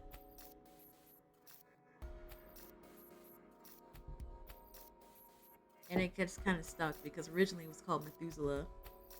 Do not ask me why it was called Methuselah. It just was, okay? And then Kirby came up with Wasabusi. But anyway, I gave it a whiff too, but I didn't catch it. I didn't catch that at all. I'm gourmet detective. Remember, it goes without saying that I can easily catch the subtle flavors of iron and rubber. Gourmet laughs as if it's no big deal, but iron and rubber, for that matter, aren't foods at all. But I'll choose to keep that comment to myself. Techie, can you inspect this machine? Yes, leave it to me. I didn't contribute at all again. What a Lindsay Woolsey. What Lindsay Woolsey do you speak? It's not you who carried me to safely while the rest contended with this quandary. 'Twas I who contributed nothing. Thus I shall heretofore endeavor to erase the stain from my legacy. The metal-plated peasant is correct. While I too am peeved at my own inability to act, there is no reason to let it make me feel inferior. Instead, I will do all that I can to get payback. So as to pay back my debt, that is. Posh, your resolve is incredible. Thank you for your help earlier, said the girl, expressing her gratitude to Incompetent Detective. Me? What did I do, Bookworm? If you hadn't given me that clue about the sound it was making, we may never have solved this mystery. People could have gotten hurt. Maybe you aren't so incompetent after all, said the girl with a smile. Bookworm's smile caused my heart to lurch. That clue didn't actually come from me. Holmes was the one who told me about it, while I didn't do a single thing at all. Thanks. I'll keep trying my best to pitch in however I can. Nevertheless, I expressed my gratitude. Carrying this dismay in my heart, I vowed to become a proper detective in my own right. Renegade detective, couldn't you have disabled that machine from the get-go? You overestimate my abilities. If that's how little you trust me, go ahead and activate my collar. Though maybe it's not that you won't do it, but that you can't. Is it because you don't know the conditions, or is fooling them just that tough? Let me be clear. I believe we're on the same team, or I'd like to. Anyway, that's why I want to learn what's going through your head. What are you going on about? Only one, no, two people are making me tingle right now. What? Two people making him tingle? Oh, that sounds so suspicious.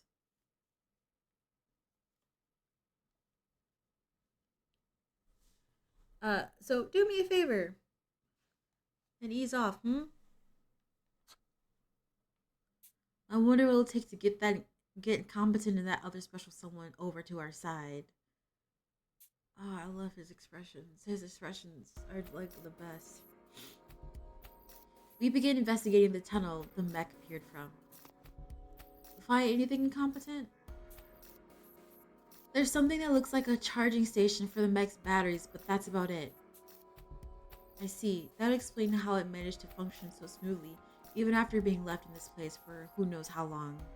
Judging from the amount of dust and refuse, it was here a lot longer than just 1 or 2 years. The R&D for this thing must have been incredible. Excuse me. So after all that, the hidden passageway was just a trap? No, that would be far too much effort. There's no need to create an entire hidden passage for the solitary purpose of repelling intruders. It'd make more sense if this was designed to protect something within the passage. Not that we'll ever find it in this darkness. We should have Techie build some sort of light source before giving this another look. The group takes turns resting and searching, but all we managed to find is a cable for the charging the mech.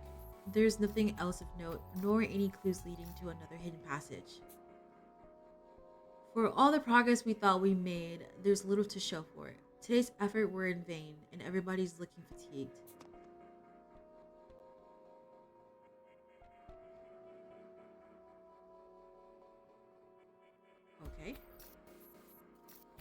the matter with you people? Wipe off those long faces and show some spirit. Posh. How long have you been standing by me? The whole time. Sorry, I have a tendency to blend in with the shadows. Oh, push-tush. You certainly stood out well enough during our fight with that automaton. Learn to comport yourself thusly. My apologies, I'll work on it. Moving on, how about we wrap things up for today? We're still all tired from fighting that mech earlier after all. Ah, while that may be true, our food supply is dwindling, and we have spent more energy and more than enough time down here as it is. I think we should stop for now too. It would be dangerous to investigate any further today. Techie, why do you look so down? Was there something you found while checking the mech? Yes, I discovered something troubling. That white mech is tagged with the designation SPX-01C. Its frame was developed using a genuine Detective Alliance technology. TA tech? But why would the Alliance be involved in something like that? I don't know, but I did come across files about this series of sentry robots under the name SPX, back when I received tech support from the DA. So, the one who we ran into was really built by the Detective Alliance? I'm not so certain about that. If someone understands the mechanics, they could easily apply the same technology elsewhere. Techie proceeds to tell me everything he can recall about the SPX Sentry Robot series. It uses... Nope. The sun is coming out, so it's changing my lighting. It uses map data banks and laser sensors within its body to survey its surroundings and search for targets as it moves about. Upon identifying a target, it switches to pursuit mode and hunts them down, neutralizing all on its way until it loses track of its prey long enough. Holmes must have died due to the black SPX being in pursuit mode. But what was that machine anyway? Why had it been deployed there? And what caused it to activate pursuit mode? Well, we need to get out of here quickly or we'll never solve the mystery behind Holmes' death. Incompetent, you remember my friend Sniffy Whiffy, right? Of course, that was the one that could trace the scent of blood, right? Correct. Sniffy Whiffy's treads incorporate technologies that were provided by the DA. The same tech was used for that white SPX, which more or less confirms that the Alliance was involved in its development. The word series suggests an existence of multiple SPX models, some of which could possibly even be down here underground. You're telling me there are more of those deadly things? The thought alone makes me shudder. All of us had to work together just to knock that last one out of commission. I don't even want to imagine running into another one during our investigation. Not when we're all exhausted, or all this exhausted. Thanks, Techie. Your analysis really helps. Workaholic's right, Posh. Let's stop for today. We probably couldn't take another SPX in our current condition, but I'm sure that it'll change once we're back to full strength. I am in accord with certain competent. Haste leads to carelessness, which in turn leads to unforeseen endangerment. I'm with them. I get where you're coming from, Posh, but let's just call it a day. The girl nods her assent without a word. More of you are willing to side with incompetent commoner rather than me, your chief? What is the meaning of this? Incompetent's little epiphany is what allowed us to beat the SPX in the first place. Please don't take it too personally. I would never dream of such a thing. Me, envious of some base-born rotier? Inconceivable. I still can't get over the fact that she called everyone lowborns. Like, how dare this lowborn say this to me? You know what? I'm gonna put that in my vocabulary. I'm gonna just bust that out one day and see how offended someone looks. I want to see how offended this person gets when I call them that. Pasha's sureliness strikes me as a bit peculiar, but either way, we suspend our search for the day like Workaholic first suggested. There were some simple cooking implements in the warden's room. Having nothing but canned food is a bit sad. So what say I whip us up a group meal? Woohoo! Dinner a la gourmet. Ain't nothing better. We're gonna eat in this passage again, right? Right. Sure, let's do that. The warden's room can be a bit cramped, and there aren't enough chairs there. Incompetent bookworm, you'll join us, won't you? Yeah, I'd love to. The same goes for you, right, bookworm? The girl said nothing, only nodding once in agreement. Naturally, I shall sup with you all as well. Let us toast to our victory. Armor, I need you to go somewhere. If I come along, we might end up running into another one of those sentry robots. Well, with Rowdy there, we'll definitely know if something's coming. Besides, it'd be best for all of us to stick together right now. I like how she was moving away from him. Techie's absolutely correct. We need to avoid acting alone in order to eliminate the chance of encountering an SPX outside of everyone else's notice. So, no going off on your own tonight. Do I make myself clear, Posh? Renegade? I merely forgot something in the passage and sought to retrieve it. I certainly had no intention of resuming the investigation solo. I don't make a habit of following orders, but I'll be a good boy for today. Besides, I got someone to keep an eye on. And so we all gather to eat dinner together. Despite the meager ingredients, Gourmet makes us the delicious dishes from her Russian homeland. Oh, she's Russian. A newfound strength flows through my tired body.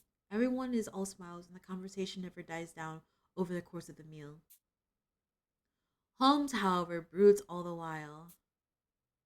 What's on your mind, Holmes?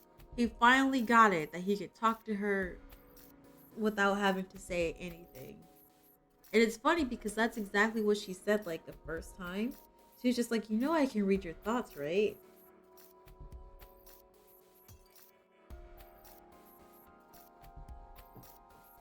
Guess he didn't care. What's on your mind, Holmes? Just an odd premonition. For all intents and purposes, you should be making headway. And yet, I can't help but feel that an impasse lies ahead. Not that I can actually use the denouement anymore, of course. That's okay. I can see the future in your place now. No one else is dying if I can help it. I'll use this power to protect all of us. You mustn't over-rely on the denouement, Watto. Like I said during battle with the SPX, seeing a potential future doesn't mean you can change it. Some outcomes are unavoidable. Unavoidable outcomes? I think I grasp what she's saying, but it doesn't really mean much to me. During our fight with the SPX, the outcome of stopping it didn't matter as much as the process of identifying and striking its weak point. But wouldn't knowing the SPX's outcome naturally mean I know the process that leads to it? Don't forget, I can hear everything that goes on in your head. Understand that it may not make sense. I felt that way myself once. Sorry. Flustered, I apologized to Holmes, who had been listening in the entire time. Her expression grows downcast as she whispers softly. You'll experience it soon enough, I'm sure of it. I've never seen her face look so somber. If you don't get it, he'll never get it together, I promise. In time, evening comes. Techie? As I leave my cell to go use the warden room shower, I see Techie working on something in the open area where he had eaten earlier. I'm surprised to see what's in front of him. Techie, is that the SPX from earlier? Yeah, we don't know what we'll run into going forward, so I figured I'd dismantle it and learn as much as I can. You're taking that big hulking machine apart by yourself? Don't worry, I got some extra hands. Hey kid, I got the stuff from the warden's room. I'll just leave the toolbox on the chair, yeah? And I have successfully sundered the wire from the spike as you baited me, or you bade me. This thing is... Tacky's leg is so small. And then... like... fancy printer.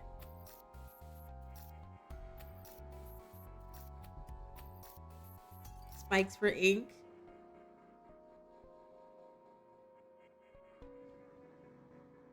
Alright, Janae. Thanks a bunch, you two. Physical labor isn't really my forte, so I appreciate the help. Oh, so Rowdy and Armor are your helpers? Well, have you learned anything interesting? I just completed my analysis. We thankfully only severed the power cord, so there wasn't any damage done to the internal circuitry. So there was only a cord where Gourmet knifed it, but ain't this some kind of sentry robot? Weird that it'd have such an obvious weak spot. I suspect it may be a safety precaution in the event that a member of the organization is under attack. Plus, it's simple to repair. Good Sir Techie, I have procured the wire as you bespoke, but the spike itself is oddly light. Mayhaps this only be the tip that is metal? No, it has to be conductive to deliver shock, so it's likely it has a metal core, but the shell is mostly reinforced with plastic to reduce overall weight. Look, this Inceptor spike light... Let me try that again. Look, this Inceptor spike's light as a feather too. I'd imagine the same applies to all but the most vital areas to keep the SPX at peak agility. Oh, you're right. This isn't heavy at all. Upon taking a long spike from Techie, I'm shocked by how lightweight it is. These spikes seemed vicious as the beast's claws when we were attacked, but holding one now, it feels more like a toy. They're quite formidable during battle, but in reality they are quite flimsy. To think they caused me to flounder so, woe is me. This is the real featherweight weapon. All you gotta do is stab him with the end and shock him with the zap.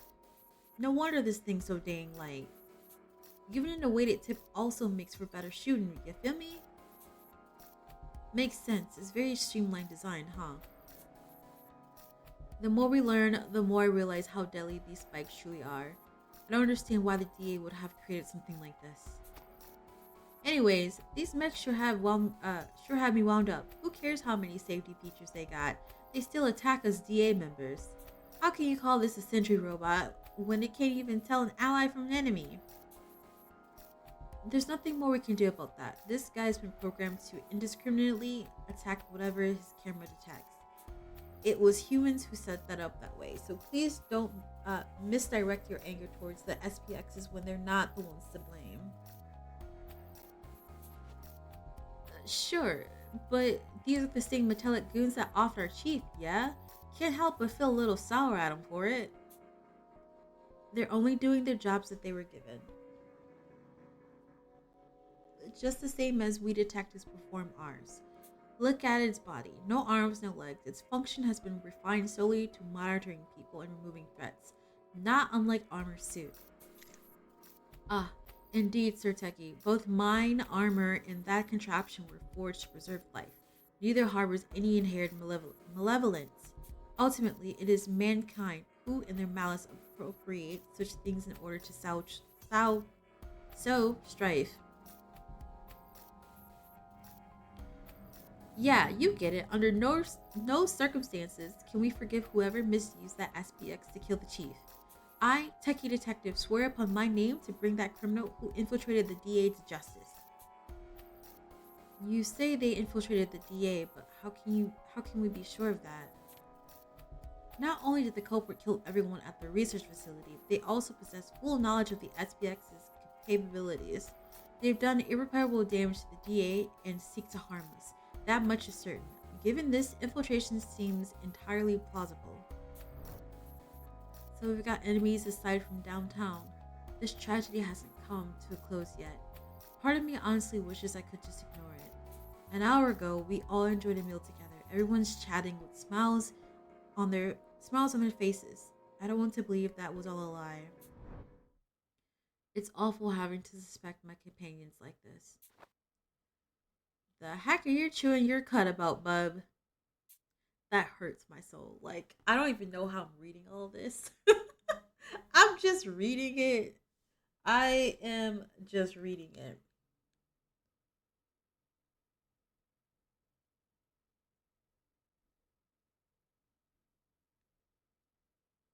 Hello, Twitter. Y'all good?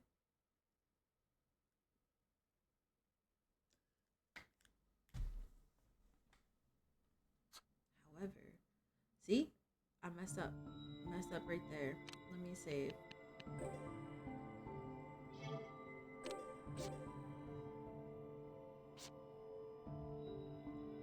Even if that crook's among us, there ain't no need to worry. See, if you want to believe, then you ought to keep on believing.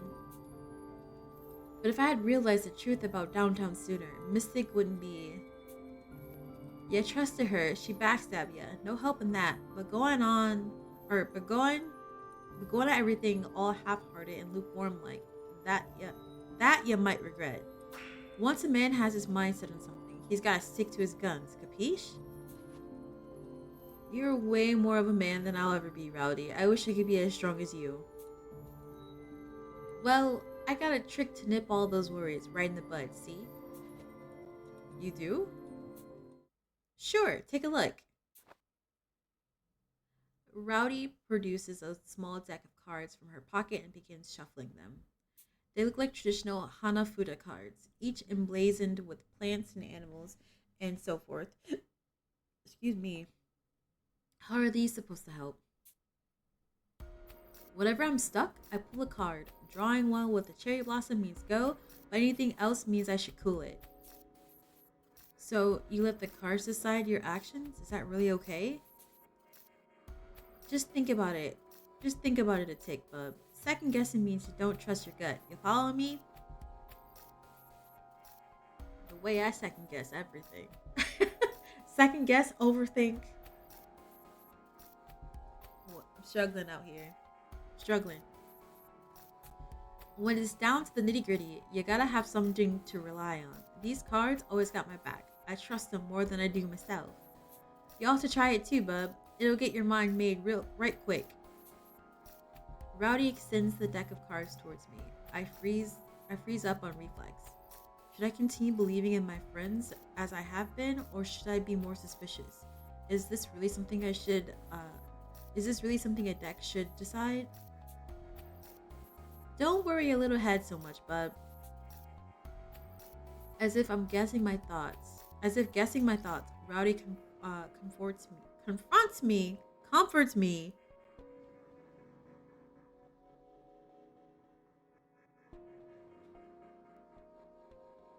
Rowdy comforts me with her hearty, energetic voice. If it's a choice I'm serious about making, a card ain't gonna sway me. No way, no how. This is more like a push to pick the answer I'm really after. So take a card and trust your decision.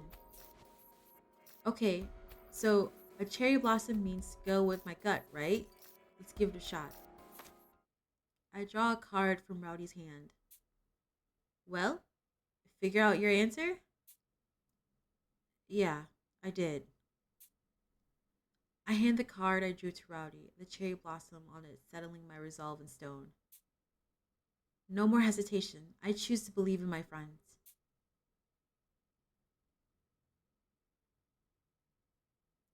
It's nearly lights out. We should head to our cells soon. Moments later, the lights dim and plunges into darkness.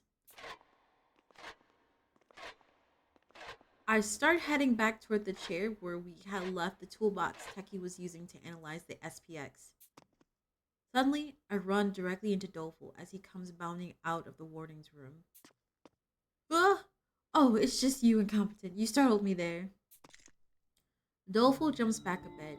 Judging by the steam and the soapy aroma, it seemed he'd been using the warden's room shower. So, what's kind of crazy is the fact that, like, if they've been sweating in their clothes, they stinky. But they're showering. And I'm just like,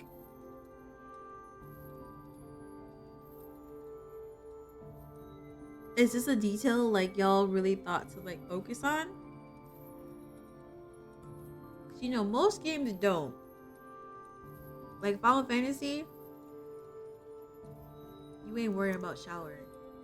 You in the water, in the mud, in the desert, everywhere. Granted, I know this is a different game, but still. You frighten me quite easily, Sir Doleful. Hey, it's not like we can help it. It's so dark I can't even see what's in front of me. Man, must be scary for folks who don't got top-notch senses like I do. Right, especially with arm around. He already looks like a ghost. Hi, Calamity. Tilly Valley. Me? A ghost? I mean, walking around in a suit of armor is pretty spooky. I think a famous castle in Japan also had a legend like that. Well, it's impossible, scientifically speaking. Come on, let's head back already. Whoa, what's this, Techie? Don't tell me you're scared of ghoulies or something. Not at all. As a proponent of science, entertaining children's make-believe simply makes my skin crawl. Oh, I'll make your skin crawl real good then. See, in the mountains where I'm from, there's spirits everywhere you look. No, please stop. You may be a savage brute, but you can at least try to keep your remarks logical like a proper detective. Can you at least try to keep your remarks logical like a proper detective? As the lively exchange continues, we make our way over to the cells, only to run into a wholly unexpected encounter.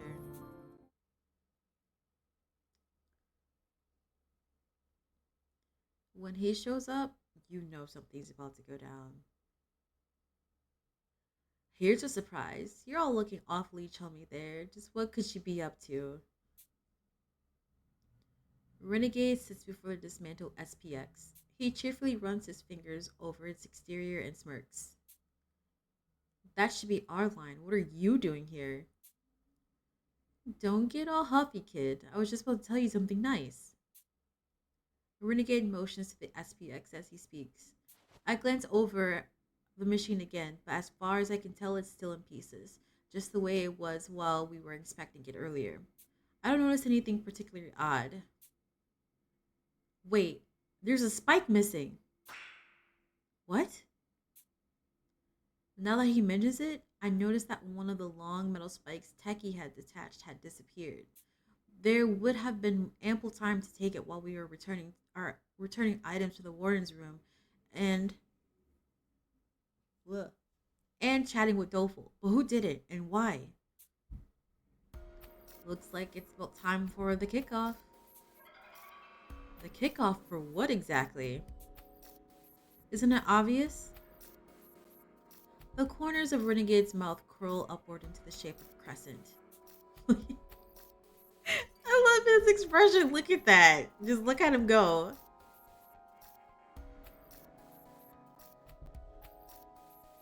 I love his expression anyway. I'm talking about the death match between us detectives and the killer in our midst. I feel it. I feel it. The bloodthirst lurking in the shadows. So dear and sweet. Spouting your usual bullshit again, eh? Listen up, nut job. Quit running your trap, or I'll make sure it never runs again. Capiche? Rowdy approaches Renegade and sizes him up by the collar, but he doesn't flinch, carrying on with great cheer, completely unfazed. Don't try to act all bent out of shape. Deep down, you've all realized it, haven't you? Our daily life becomes dull during times of peace. We detectives are reckless, thrill-seeking fools who dream of confronting our murderous nemesis. You, me, all of us tickling with excitement as we face the insanity, lies, and barbarity touted as extraordinary. Every one of us is mad. Don't go lumping us together. I'm just here to lend a helping hand. There ain't a single bit crazy thing in this noggin. She was lifting him up by his collar. How noble, but I know the truth. The Dayless Night incident claimed your mother, no? That's why you were raised so strong, to create a detective who would keep up with any criminal. Just drop dead already, will ya, you goddamn nasty creep? Rowdy, stop it. She punched him. So she got punched. He got punched. The renegade is you after your math finals. Why he looked like that? Because he's actually before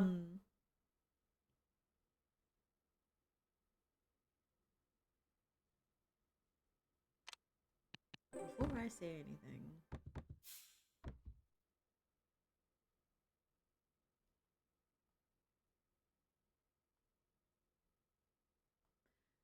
he actually killed his parents, and I think he's a sociopath. I think that's what they call, like, labeled him as. Oh no, this is definitely not Nagito. Like, actually, like, you thought Nagito was a red flag. This man is like drenched. Like, his entire body is just in red. Um, Let me see.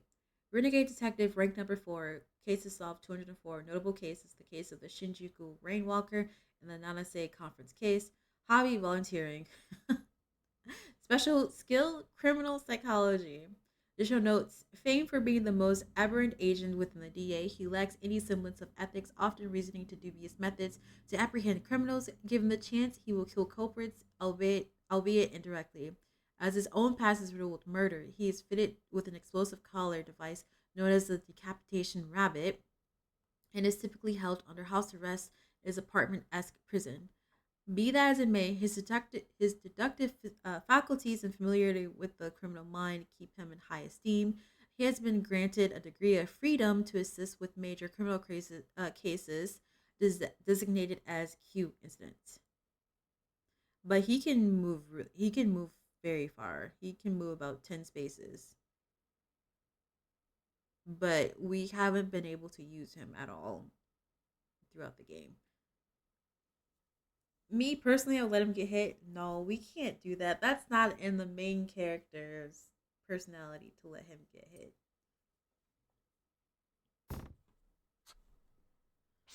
As I move to get between Renegade and Rowdy, her fist lands squarely on my cheek, sending me flying. My back slams hard against the ground and my chest grows tight. I can't breathe. Soon after, the metallic taste of blood fills my mouth. Also, hi second, how are you? My vision is hazy, but I can make out the sound of numerous footsteps approaching. You okay, Bob? I'm real sorry. It was an accident, honest. He's losing consciousness. I'll get the ice from the warden's room. You'd slug your own dear friend. What a monster. Why, I got another fist right here with your name written all over it. Rowdy, please calm down. Don't let him rile you up. Allow me to ferry Sir Incompetent to his cell. If this battle must continue, so be it. I shall take on all comers once he's safely tucked in. Such quarrels amongst comrades, I do not find it just. Armor. I hear them talking, but I can't muster a sound. I feel armor cradle me and lift my body as I slip in and out of the waking world.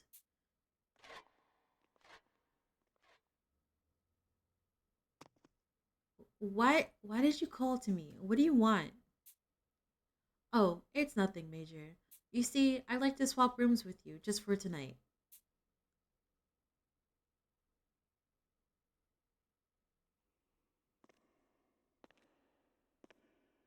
Keep that in mind, y'all.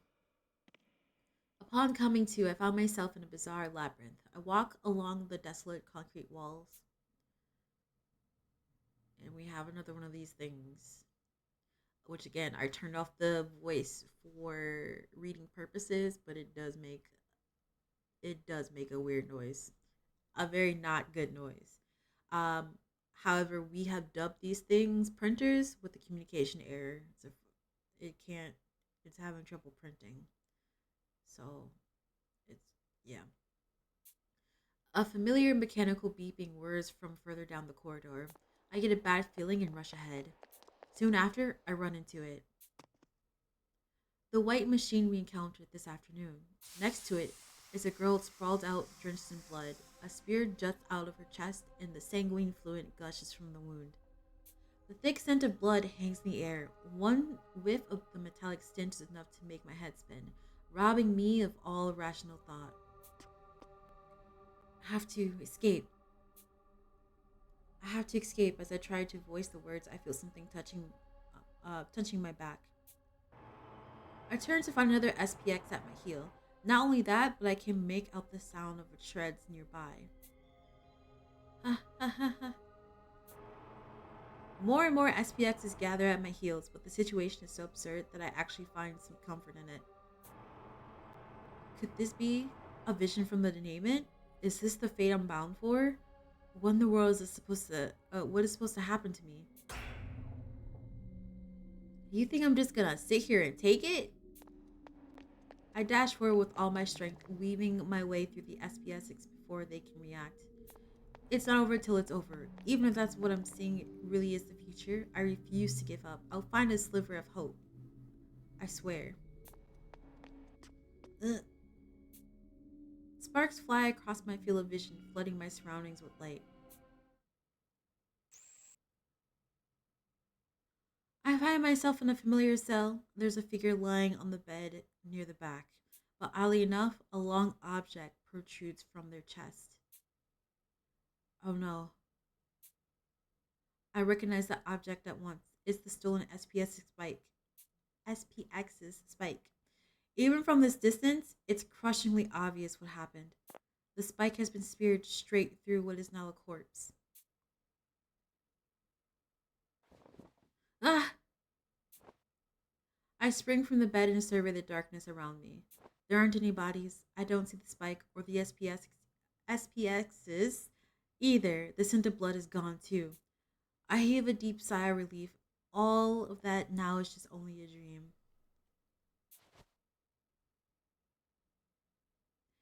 It would seem you've had a vision of another tragedy to come.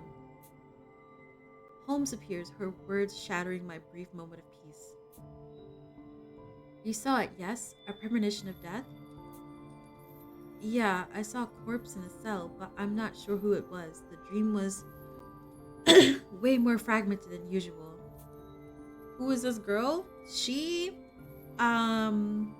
is the chief of the Detective Alliance. However, she died in the beginning of the game, and for some reason the main character can see her now. We don't know why. She doesn't know why either, but she's just like, well, I'm here to make like your life a living hell.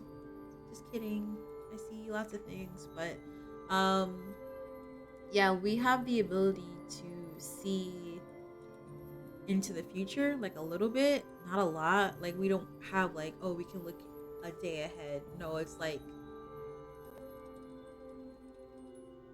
we don't know when it's gonna happen. We just know it's gonna happen. We don't know when, we just know it's gonna happen.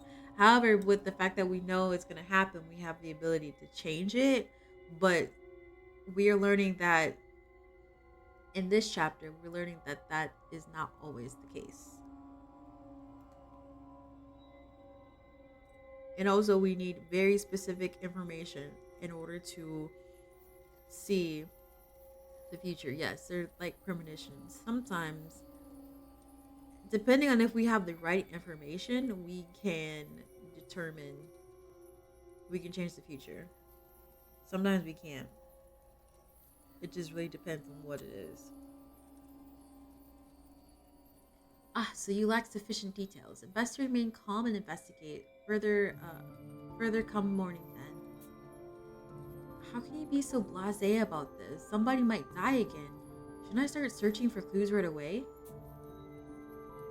I'll admit your impulsive nature is quite charming, but I'm going to have to insist you stay put this time around. Remember what was stated yesterday? Now isn't the time to react on your own. Were anything to happen while you were alone, it could prove hazardous. But I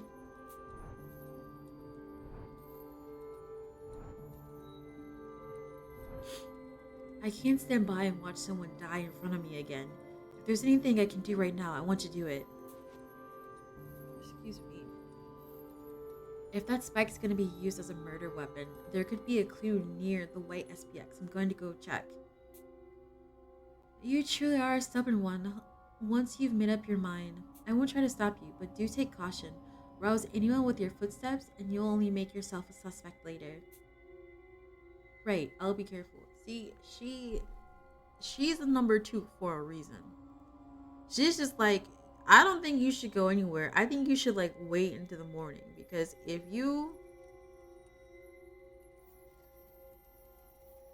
someone catches you out here, they're gonna suspect that you are the killer. Because right before bedtime, a spike went missing, and we don't know where it is. And all we know is that we saw Renegade Detective. However, he wasn't being very helpful in letting us know like what the hell he was doing, or if he took the spike or whatever. Like, we don't know who did it. I mean, I do, but y'all don't know. So I will say that someone will die. I unlock the cell and take a step outside. The metal door creaks as it opens, causing my heart to nearly leap out of my chest. That got a little dicey. Even the tiniest sound echoes here in the dungeon. Rowdy has ears like a hawk, but thankfully her cell is on the far side of the hall, so I should be okay. Still better safe than sorry. With Holmes at my side, I quietly sneak towards the dismantled SPX. I try my best to be silent, but I can't seem to muffle my steps, much to my chagrin. Take your shoes off? Holmes chuckles as she observes. You're a detective, yet you can't even hide the sound of your footfalls. How adorable. I thought I was doing a pretty good job, though. There's no way I can be any quieter. Sweet, innocent Watto, an experienced professional in our field, could sneak up on even the most ill-tempered tomcat. Missing animal cases are often trivialized, but it's no simple task to locate and target based on minute details, then track them down unnoticed. My boss, back at my part time job, always had me looking for lost pets. I wonder if that was part of my training.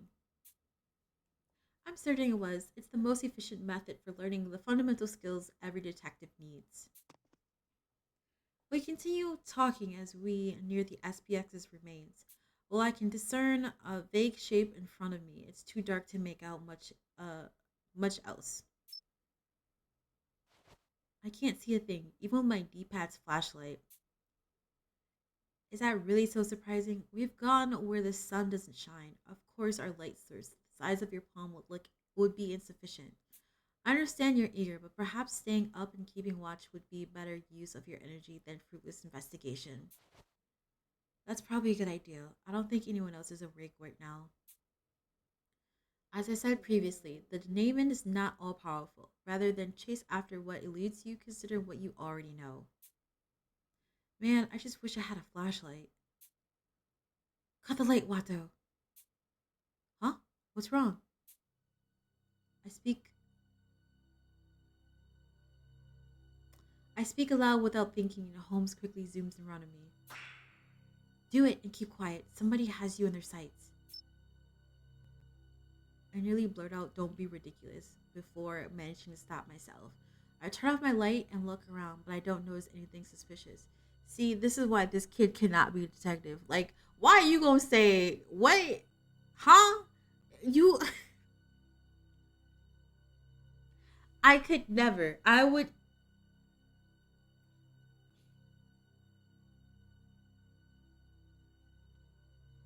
I want to be a detective.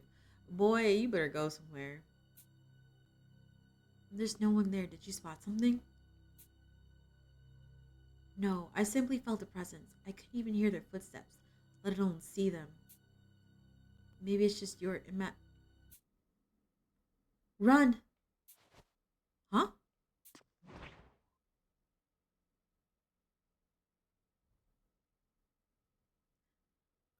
As I quickly roll to the side, what appears to be a spike from the white SPX shoots out from behind me. The tip barely misses its mark, but slowly begins to encroach upon me, as if anticipating my attempt to dodge it. There's a cracking noise as it strikes me. My vision flickers several times. Suddenly, my body feels weightless, and my consciousness fades.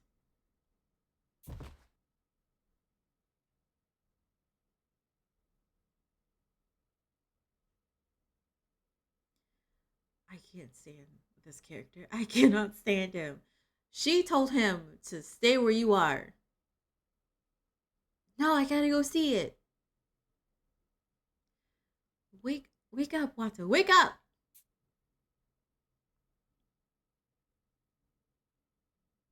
I open my eyes and see Holmes peering at me with a troubled expression.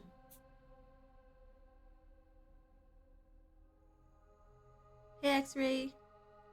Have a good day at work. I don't have any water. I just have the rest of my coffee. I'm gonna drink that.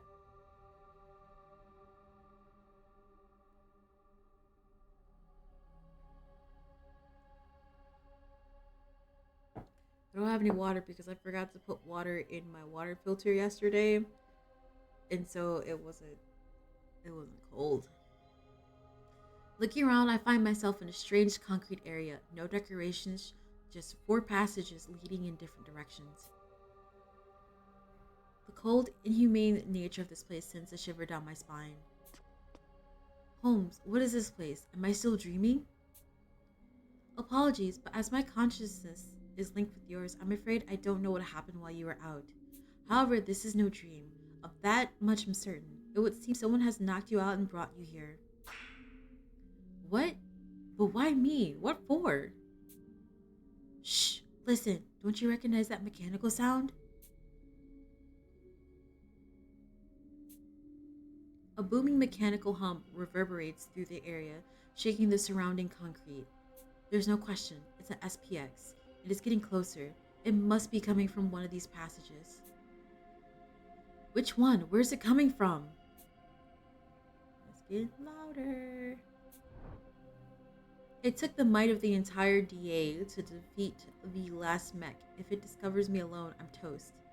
The overbearing word draws closer to the point where it feels as if the angel of death itself is about to descend upon me. My breathing goes ragged. My heart hammers in my ears. Calm yourself, Watto. You have the Denouement, remember? Encounter an SPX now and your life will be forfeit. But given the situation, you should be able to peek into your future. I'm finally reminded of my newfound ability. Using the Denouement to foresee any oncoming tragedy is bound to be useful here. I focus my gaze on each of the 4 passageways, and then...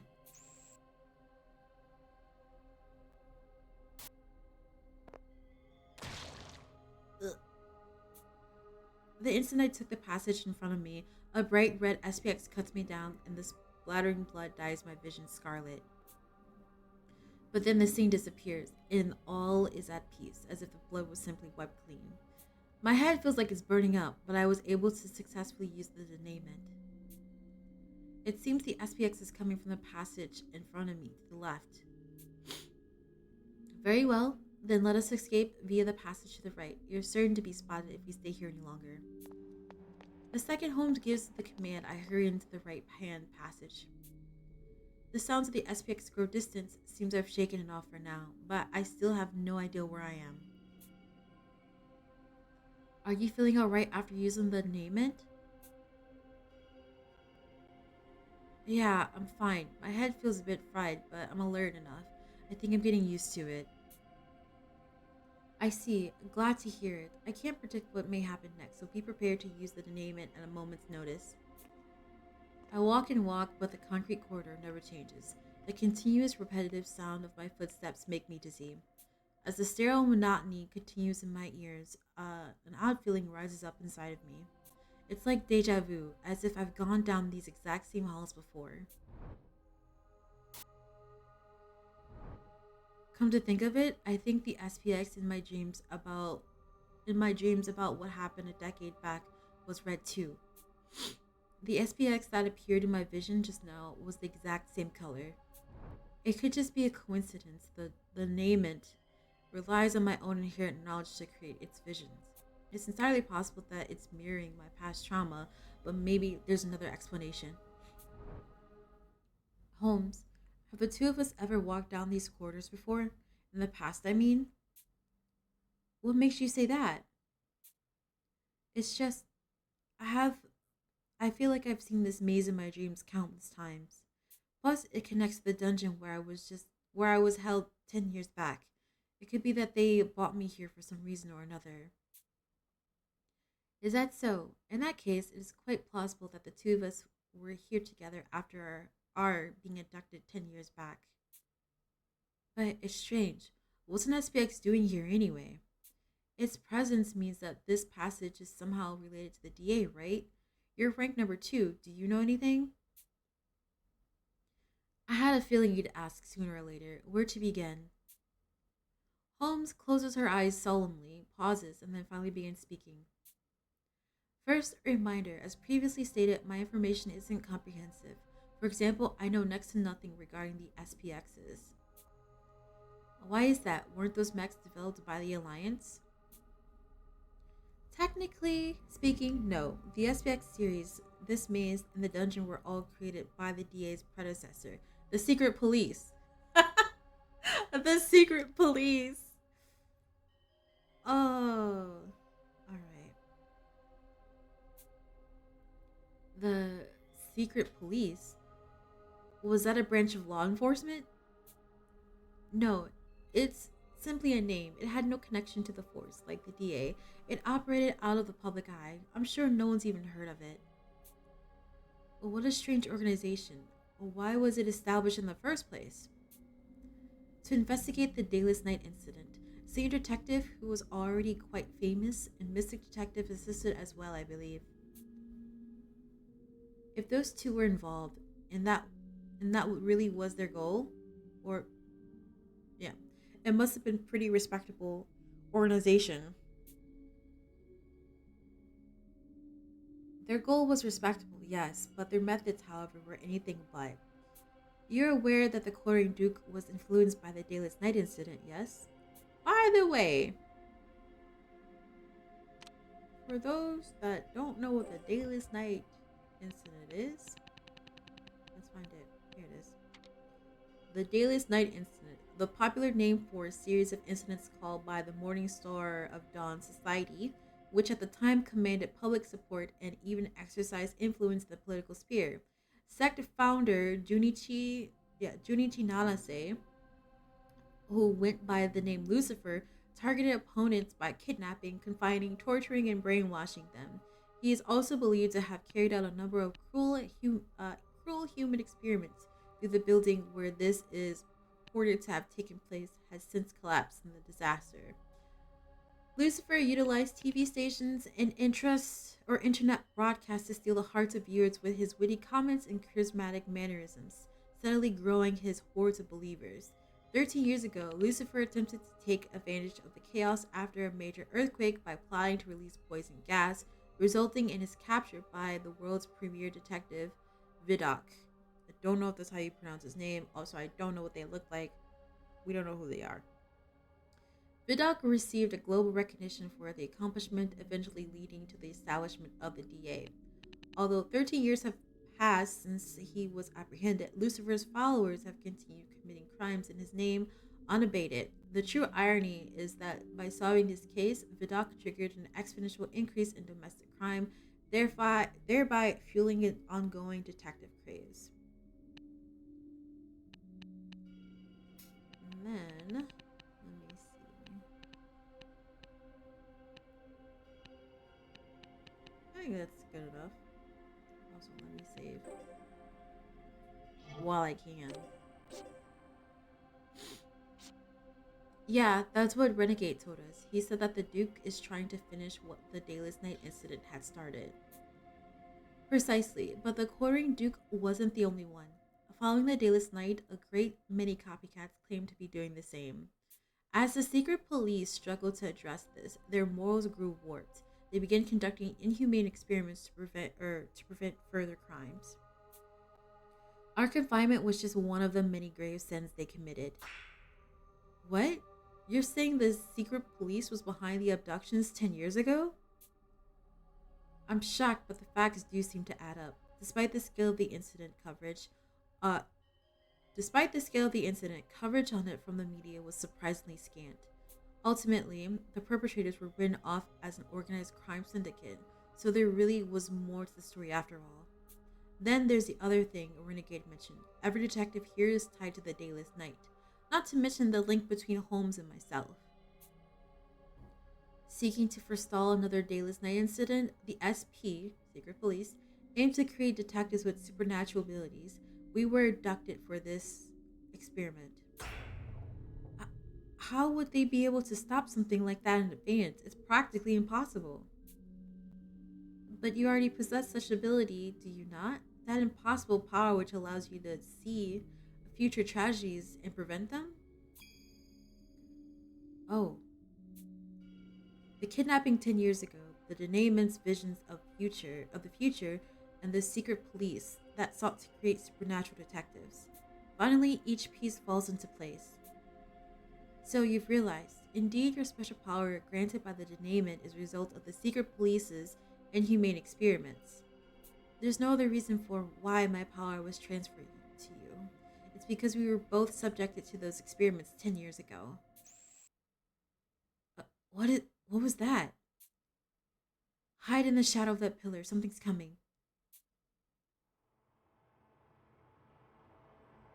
Um, it's another one of those things. I don't know if it's the same one we've been seeing, the red one, or if it's a different one. I hide as Holmes instructs, after which something smaller than other mechs passes by. I can hear it, but I can't see a thing. Thanks to its noisy treads, though, I can tell it's right next to me. What is that? Let's continue talking like this, no speaking aloud. I recognize this SPX. It can conceal itself using projection of its surroundings. It seems to have poor optical sensors. However, if something triggers your denouement, simply hide the way you're doing now. It can turn invisible? Just what are these things? Sadly, the detective lens has almost no data on the record regarding the secret police. Vidocq, our founder, noticed that the SP had gone astray. To quash it, he usurped the organization, acquiring its technology in the process. The SP's head researcher had already fled. However, so the inner workings of many of their projects remain yet unknown. This labyrinth is one such example. The SPX sentries and various perils found here have made investigations quite troublesome. So then, who's responsible for bringing me here? I cannot say, but they are undoubtedly aware of this labyrinth's existence. This individual seeks to avoid killing with their own hands. What a coward. Either way, we need to get out of here and inform the others ASAP. Calm yourself. You're still able to hear the faint crawling of the SPX, right? Passion is a virtue in this line of work, but remaining centered is paramount. Sorry, my emotions tend to get the better of me. Yeah, you're in this situation because of your emotions to begin with, sir. Like, if you would have stayed your ass in your room, you would have been fine. Maybe. Maybe. You're fine just the way you are, Wato. That's why I was first drawn to you after all. You can count on me to keep you in line. Just don't lose that determination of yours. Together, the two of us make one fairly competent detective, wouldn't you say? I'll do my best to keep up with you. I listen closely to make sure the SPX is gone before heading deeper into the passage. Things don't seem as scary to me as they did before. I'm sure it's all thanks to Holmes and her words of encouragement. The two of us make one detective, huh? Until now, I had simply been following her orders. I had been feeling like some kind of fraud for deceiving the others. But what Holmes said, that both of us make one competent detective together, reassures me. I really am just a rookie, but as long as Holmes is by my side, I feel like we can solve any case that comes our way. I have the best friend I could ask for watching my back after all. Eventually, we reach an open room with the exact same layout as the last. Another one of these. A fatal trap could await us beyond any one of these corridors. Tell me, what shall we do in such a predicament? Use the denouement. Very good, Wato. You're becoming quite adept. I steel myself and concentrate, but slowly but surely I'm getting a feel for this ability. I think I understand how to use it now. I clear my mind and focus on my sight, taking in every little detail. Glimpses of the future begin to form in my empty head, like images loading in one after another. Uh, a horrific sight emerges immediately, snapping me back to reality. I couldn't see everything clearly, but I could make out a long, thin spike, which means I saw it as well, Watto. A silhouette of that spike through the central corridor. Yeah, my vision showed another murder occurring further along that way. I may still be able to stop it. I'm going down the central passageway right now. I have to. When I rush over, I'm met with an endless concrete passage exactly like the rest. Shrouded by darkness, however, is a small gap in the wall. That must be the exit to this maze. If I head through there, or if I head through here, I may be able to get back to the dungeon where everyone's waiting. They went all through that trouble bringing you here, and yet there hasn't been one single trap. How curious. Stay alert, Watto. There may be danger up ahead. Right. I move cautiously into the gloom, keeping an eye out for whatever may be lurking within. I press on carefully, one step at a time, unable to see a thing in the dark.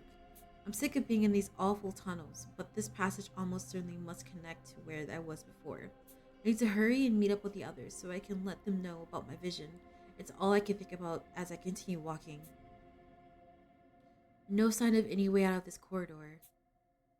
Perhaps this is a hidden passage we were looking for in the dungeon, in which case its entrance wouldn't be open yet. So there's a possibility we can't escape unless we find that mechanism. Precisely. Let us make a thorough search. Right at that moment, I see a shaft of light dead ahead. Holmes, look!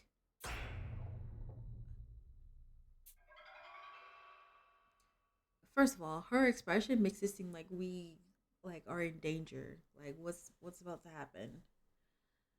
Could that be our way out over there? I'll go check it out. When I reach for the light, I notice that the ceiling is much lower than I realized, allowing me to touch it easily. It feels like there's something I can push here. Holmes, I think this is the entrance to the hidden passage. Wait, I have an odd feeling about this. Were I the culprit, I wouldn't have left such an obvious giveaway. That is, unless I were seeking to lure out my prey. This could be a trap. You mustn't go up. But if we take any longer, that murder I saw might actually happen. See, she's number 2 for a reason, Watto. She's number 2. Even if it puts my life at risk, I've got no choice but to keep going. You're right. I apologize for being so yellow-bellied. Let us press on, Watto. Whatever tragedy may await, we shall reverse it together. I touch where the light is filtering in, brace my legs, and push with all my might. Once I do, the light grows larger as the cover slides upward with a grating sound. Just as I thought, this really is where you get into the hidden passage. But more importantly, it's my way out of the dark. I throw open the door, encouraged by my growing sense of liberation. I reach my hands above me, grab the sides of the now open hole, and haul myself up.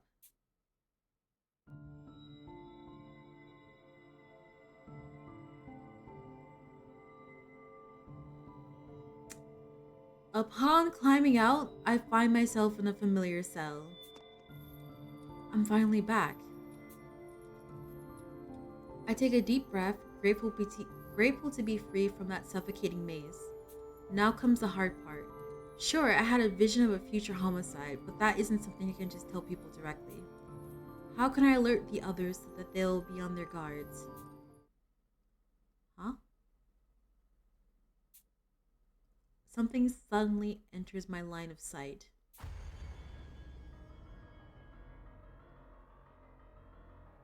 It can't be. I mean, I managed to get back safely. I was about to warn everyone and prevent the vision I saw. That had been my plan. So why is there a spike thrust through her chest? Why? I worked so hard to make it back. Why did this happen? Rowdy, open your eyes. Rowdy's wound seems so minimal. I half expect her to leap up at any moment, but her body is still, and her once lively face has gone pale. With a trembling hand, I check her pulse, but there's not a trace of warmth from her, let alone a heartbeat.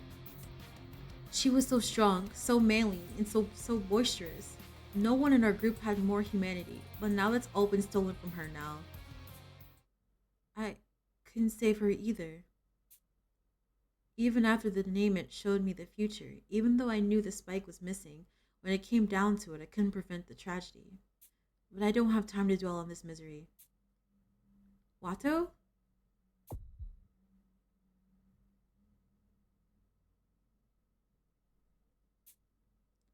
Watto, why? How could you do this to Rowdy? Oh God! No, wait, it wasn't me. It finally sinks in. I've been framed. This cell is an enclosed space. If the door was locked, then the only way in would be the hidden passage I crawled out of. And this compromising position, it's only natural for someone to assume that I'm guilty. We've been had, Watto. I suspected a trap, but one that would kill you, not frame you as a culprit. The culprit must have planned this from the start, which is why they went to the trouble of bringing you to the underground maze. As this isn't truly an enclosed space, they had a prime opportunity to shift the suspicion. This is no ordinary case, Watto. Holmes' words don't register at all. In my adult state, I'm too preoccupied with how I'm going to prove my innocence.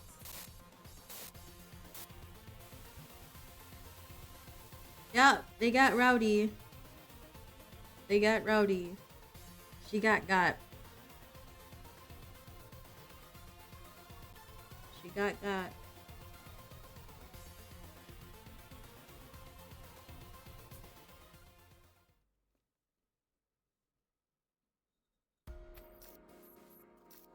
She got, and now I'm suspicious again. You're throwing a fit? Listen. When they start giving you backstory about them, you know they're gonna die. When they start giving you backstory about their character, you know something about to happen to them. However, I was actually really upset when I first encountered this. I'm just like, oh no, not Rowdy. Like, I was just starting to like her. Why would you do this to me? Why did you do this to her? Hey Kira, how's it going? No, but seriously, when they start giving you backstory about a character, you know something gonna happen.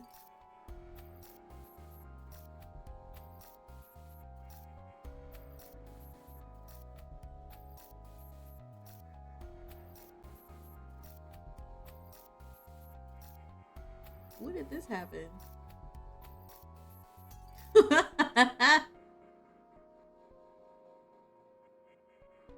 when did this happen?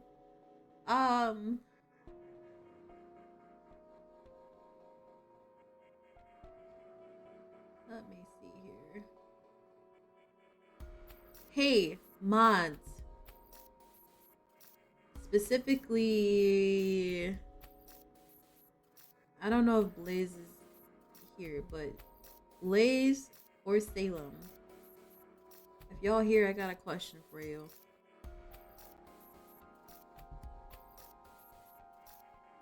Number 15. I have a question for you. And it's a serious question.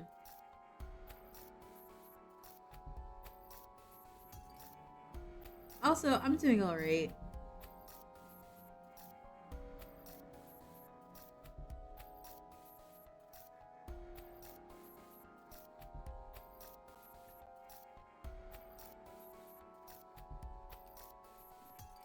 One second.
Janae, that looks amazing, by the way. Also, I hate the fact that you're eating fucking flaming hots with breakfast. What is this?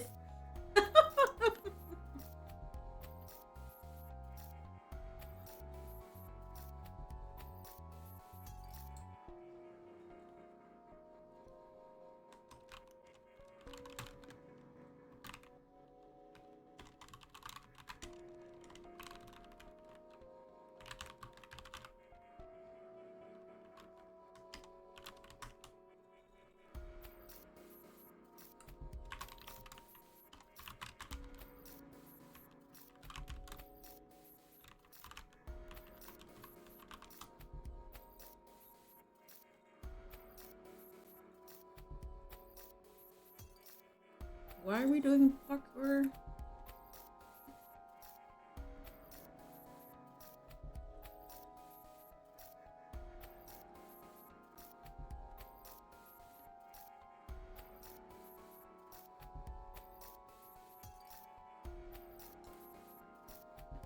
Mm-hmm. I see.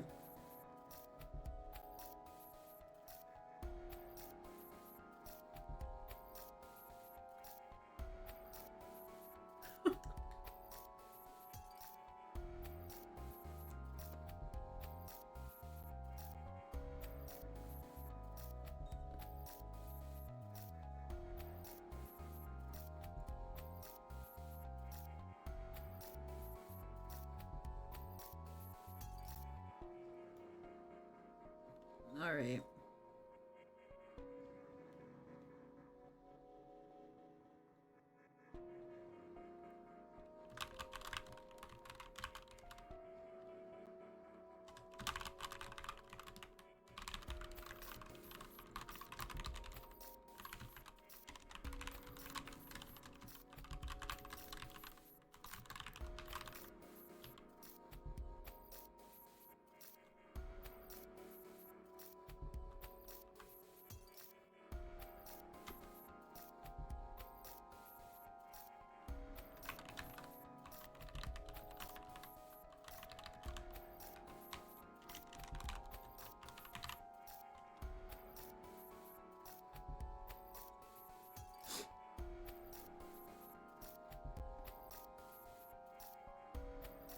Thank you for reminding me that I have bacon. I have an avocado and bacon that I need to use. I hope that avocado is still good.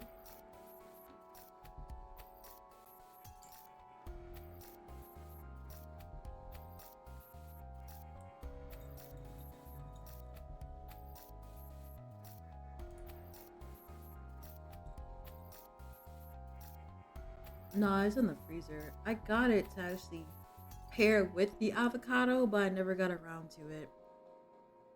My neurospicy brain was just like, this ain't it.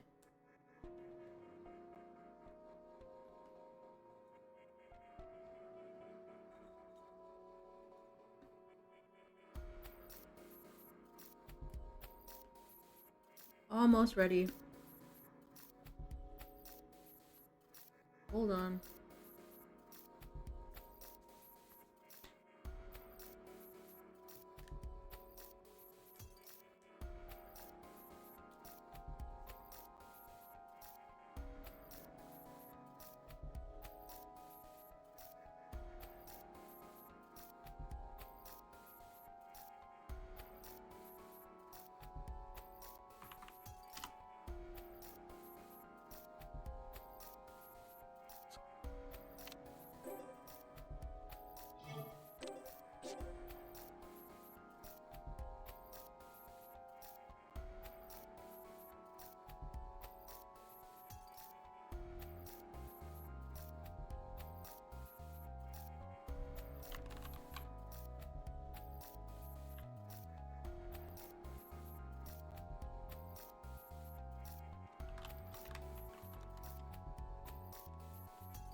Okay.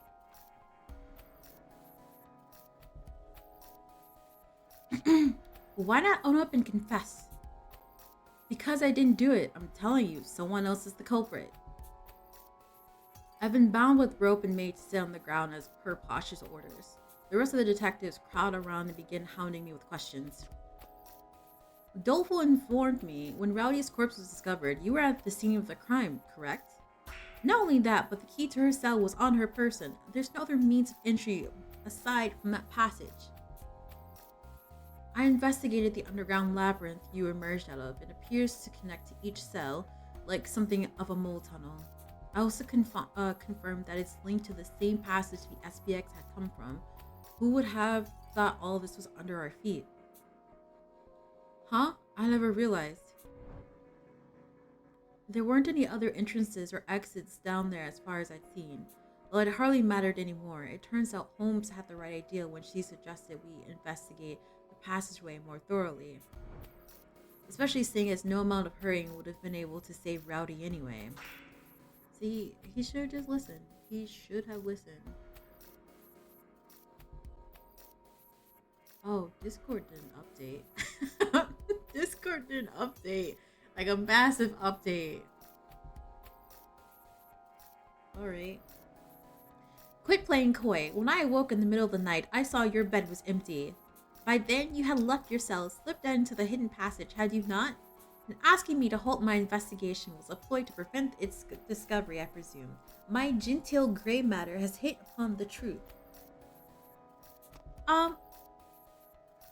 I will admit that the way that Discord looks now, it actually looks pretty decent. I just noticed that like on the sidebar, like if you're in a Discord server, you can see like who's online, who's listening to music, who's playing games, etc.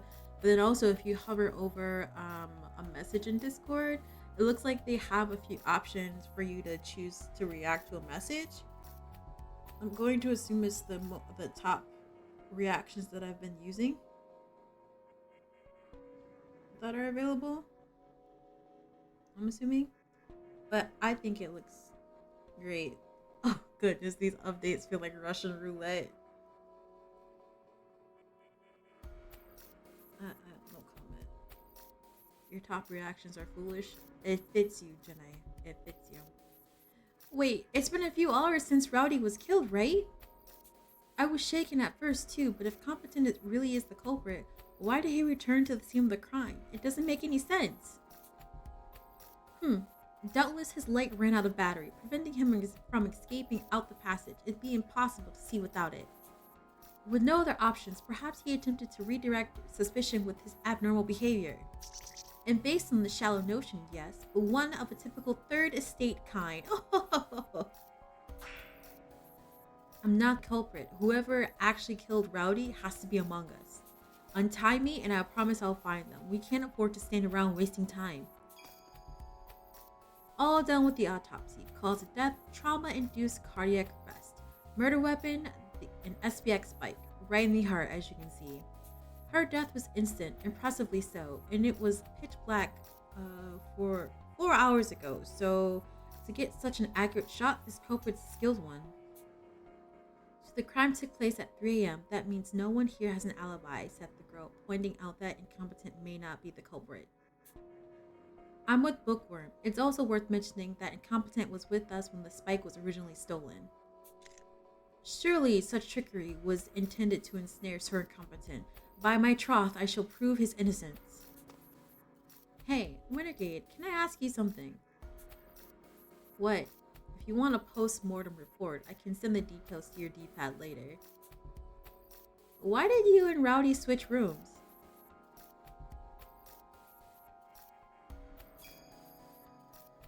Oh, right. This one was originally supposed to be Renegade's. Gourmet shoots Renegade a remarkably piercing glare. There's something terrifying beneath her expression. I can explain. Last night, Renegade told me he couldn't sleep and asked to trade cells. Rowdy saw how I was struggling to say no, so she stepped in to offer hers. It's my fault. I understand. Thanks for coming clean, Doleful. That was very brave of you. So, can we hear your side of the story now?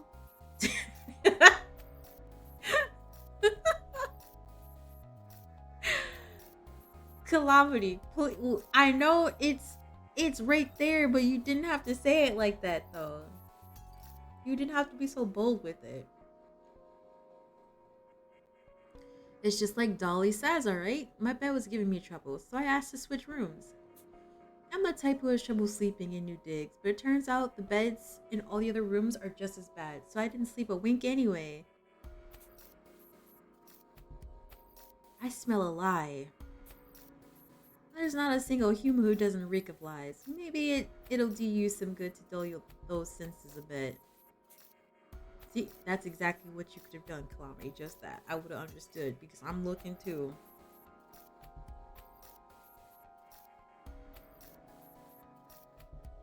Not menacingly. No, I like the scent. Both people and food taste... Ma'am, are you eating people?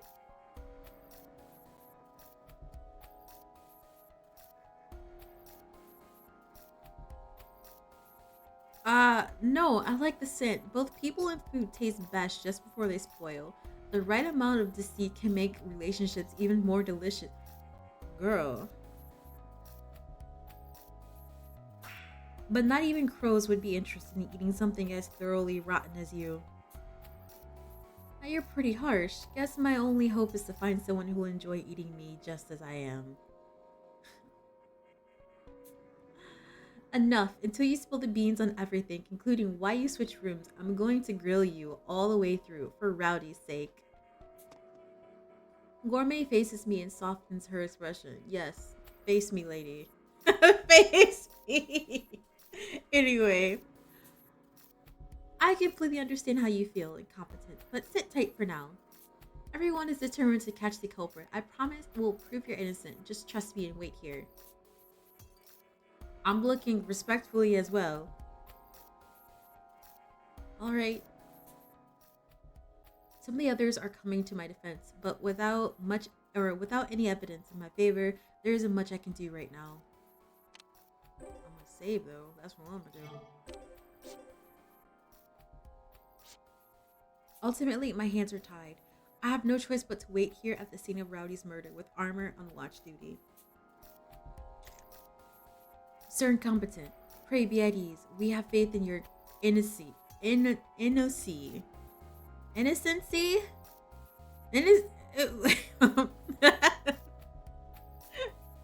With only the two of us remaining in the cell, Armor speaks to me with candid concern. Even now, he's willing to trust and look out for me. He truly is an honest, kind-hearted soul. Suddenly, Holmes materializes beside Armor to chide me. What, are you just going to sit around? Did you or did you not escape that maze to reverse this tragedy? But I failed to prevent it, didn't I? I'm a prime suspect. Now what can I do? The only real option I have is to believe in my friends and wait. No, there's still another. Instruct everyone yourself and guide them to solving this case. Let me save. Let me save. Armor is something else. Like, yes, he's the comedic relief, but sometimes it just gets really annoying. I'm just like, I need you to stop talking. It's too much. Think logically. Why would the culprit target you in particular? Was framing you truly their only goal? The culprit's goal. Yes, if the passage was found after the fact, they'd assume the culprit already fled. Attempting to frame you was quite the risk. This indicates that the culprit had another motive in making you the target of suspicion. Without your abilities, the mystery behind this case cannot be unraveled. Only I can solve it. A small flame of courage is stoked within me, but nothing more. I'm still a suspect here, so my actions may only cause more needless confusion. I tried getting a leg up earlier, only to wind up ensnaring myself in the killer's trap. Is it better to join the investigation or sit this one out? I can't trust myself to make the right call. Sir Incompetent, pray, come hither. A number of cards have been strewn about the crime scene. This may be evidence, perchance? Armor begins to pick up the cards scattered across the ground. When I see them in his hands, I recognize them at once. They came from Rowdy's Hanafuda deck. Oh, yeah, Rowdy carried those cards with her. She told me she often used them to try her luck. I was not aware of this, beg pardon, but what do you mean by trying her luck? She'd shuffle it up and draw one randomly. If the card had cherry blossoms, she'd trust her gut. It helped give me some courage yesterday. See, like we were just talking about all this with her, and then she gone.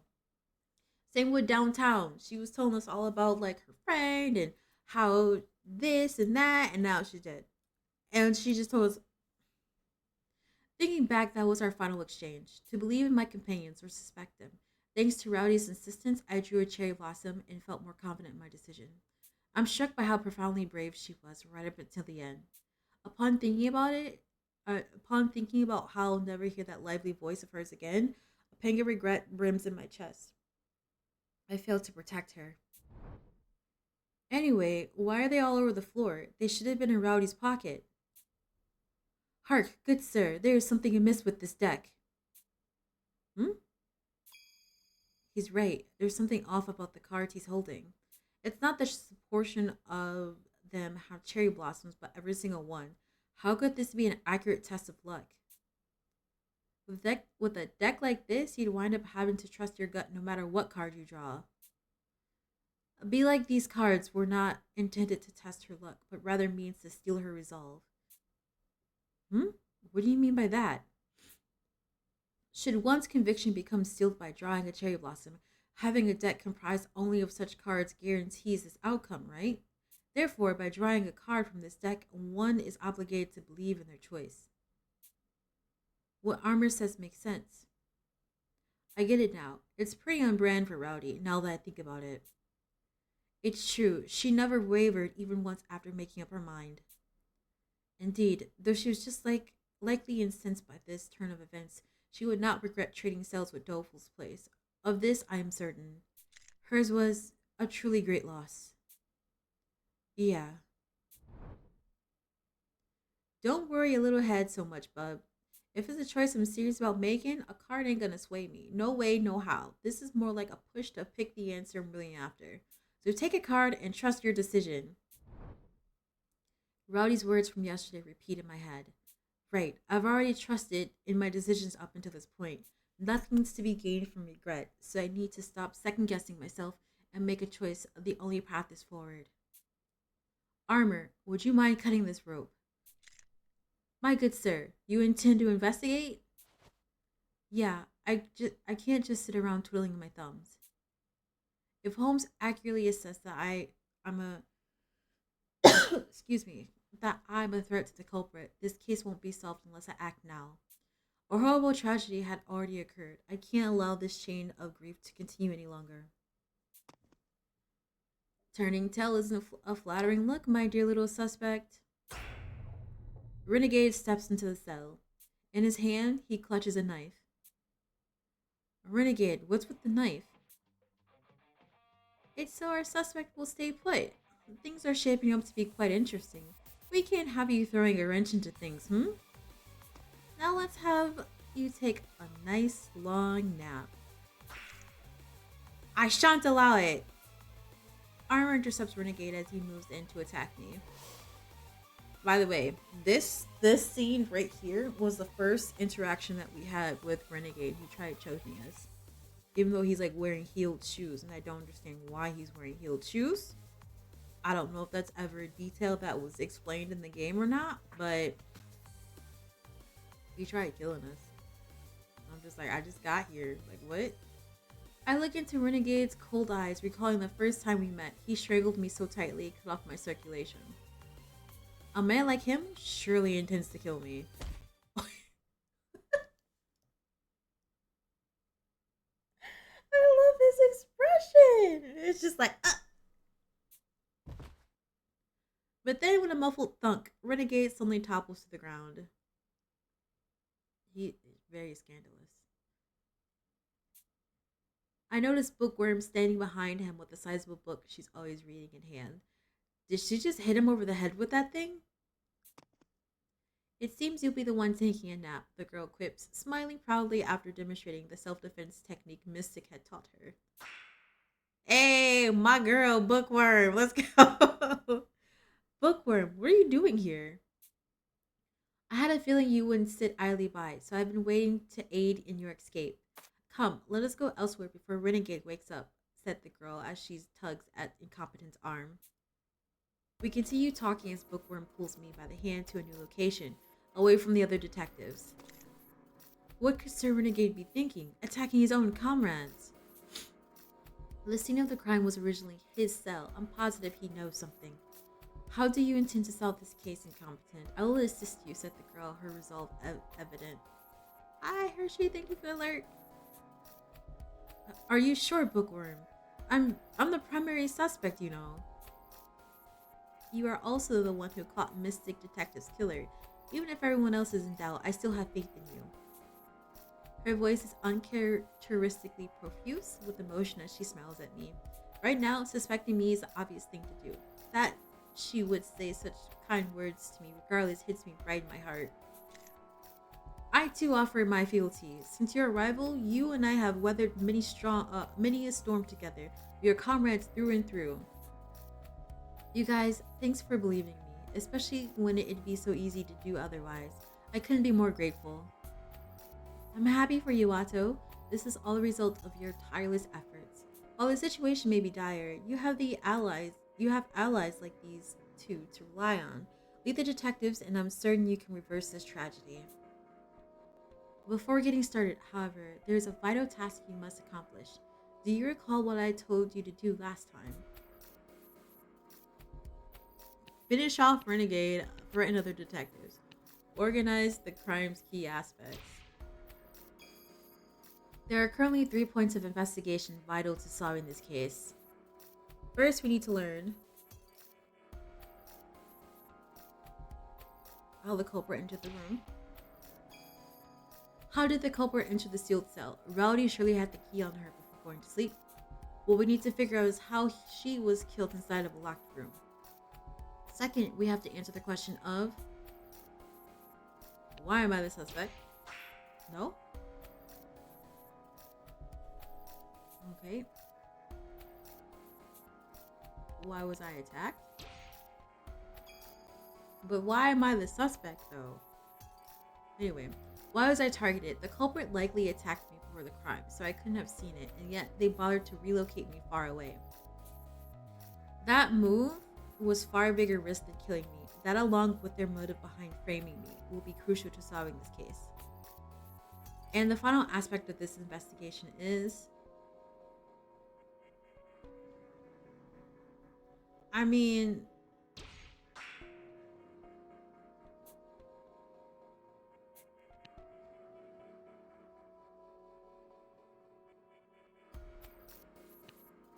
maybe the trap was already set up in the room.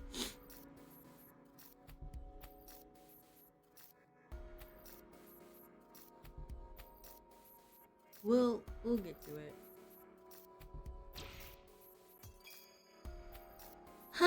Those cards scattered on the ground. Rowdy carried those in her pocket. There must be a reason they were left all over the floor. Let's investigate the crime scene and solve these 3 points. I just know they'll be essential to unraveling this mystery. Before y'all do that, let me save. I don't know how long. This may not take me as long as I think it's going to, but you never know. Verily, let us sally forth. Okay, but please stay here, Incompetent. Armor and I will examine the crime scene, advised the girl. Wait, why? I can't make you $2 work. I'm coming too. Renegade is still at the Locus Delicti? Delicti? If he sees you, it's likely he'll attack again. Yeah, good point. The what? The crime. I can't speak to his aims, but I highly doubt stopping him once would be enough to deter a second attempt. If I value my life, I need to be wary of him. Failing to do so could only mean danger. We will update you on Renegade Detective's location, so give instruction from the safest spot you can find. The girl urged with poise. A solid plan. Entrust the investigation to us, good sir, and issue your commands. Thanks again, you two. Hard to believe I'm stuck hiding from a fellow detective. Either way, investigating those three critical points and avoiding Renegade are the priorities for now. He may have provided me with an unexpected challenge, but this is no time to falter. Give it your all, everyone. It's up to us. Let's reverse this tragedy. Now we're finally getting into the second way this game is played. Renegade detective is targeting incompetent detective. A renegade has marked incompetent for death, and any other detective who approaches will be attacked, ending the game. A renegade will chase incompetent, so maneuver him carefully to prevent others from getting hurt. So I need to move. So I can't use Posh, I can't use Doleful, I can't use Workaholic.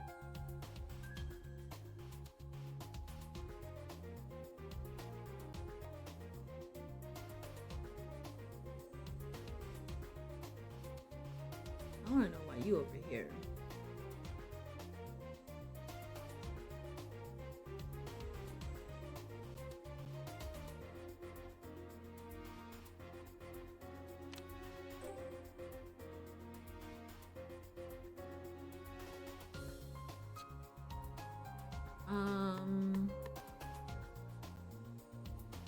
So I cannot leave Techie here because he's gonna be in danger.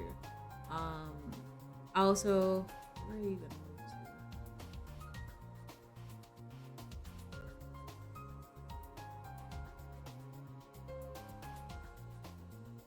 to? Like, I can't put any of them in this area. What's up, Jelly? What happened? What happened?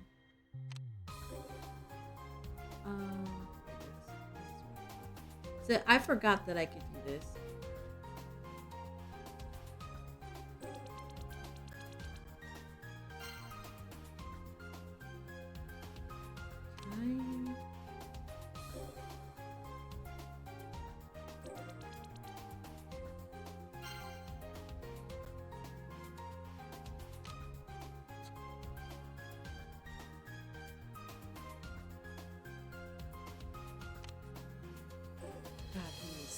He is something else.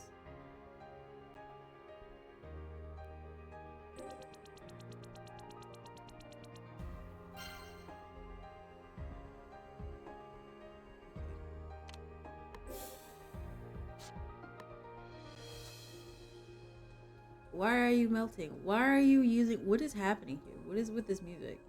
What is with this movement that y'all doing?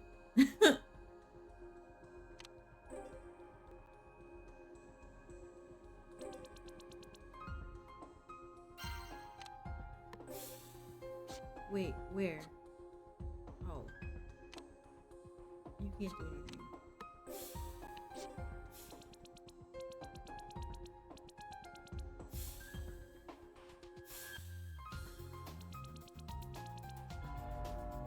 Yep.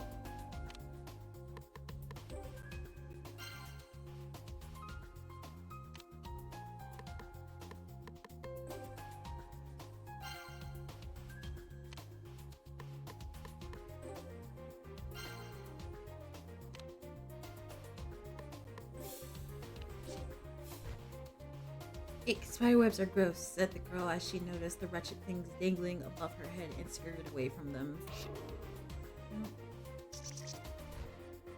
The color and thickness informs me that this is one of the SPX's wires. Why is it so out of place? This demands an investigation. Huzzah! Alright, thank you, sir.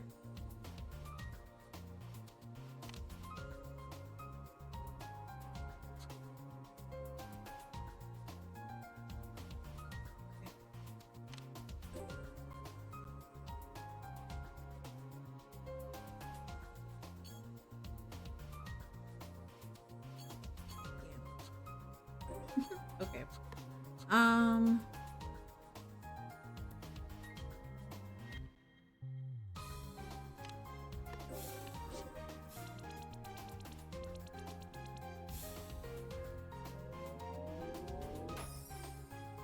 Incompetent's testimony says the culprit brought the chair close to the SBS remains, assuming the commoner is innocent. This is a vital clue.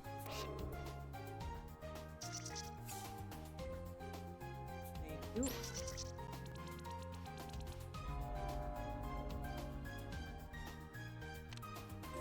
I'm mad that you can only move so far, bro.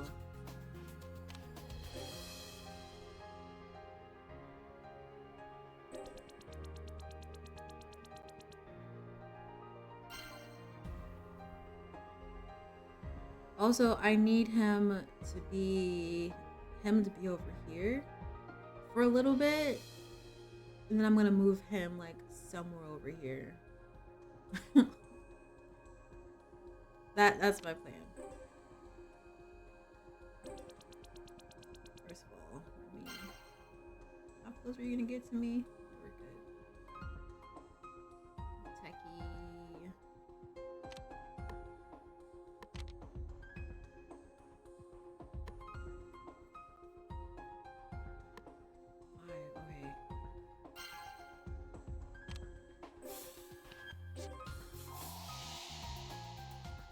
Let's see. The metal shavings on the cell bar and bed chain matches wire. The culprit must have used this, then tried to dispose of the evidence.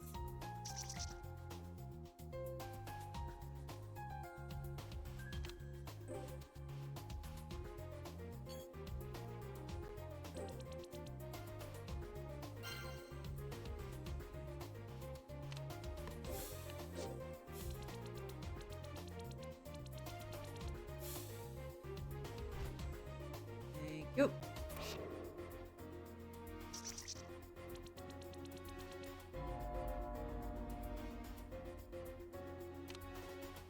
Inspect that.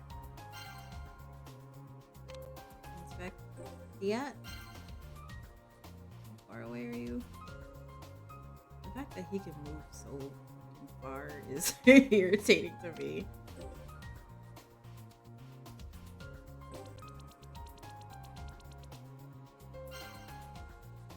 Prelim. Oh, you know. Actually, what you need to be doing is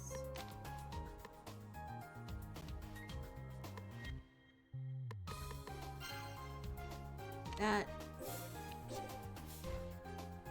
We say the culprit still despite in advance, but to what end? They presumably had a plan in mind for it, said the girl, voicing her theory.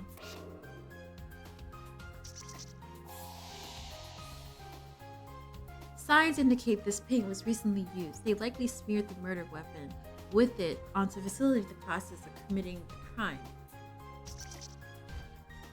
Mayhaps these oddly placed marks were the work of wires. Oh, what I could have been doing is having him inspect things. Granted, he's not the greatest at it, but I still could have had him do that. That sucks.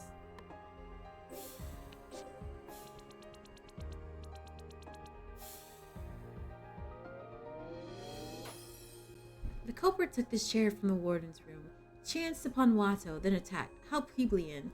Surely there was other were options aside from violence.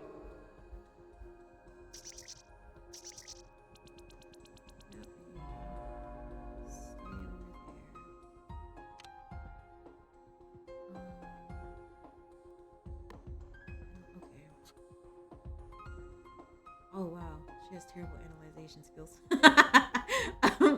This is terrible analyzation skills.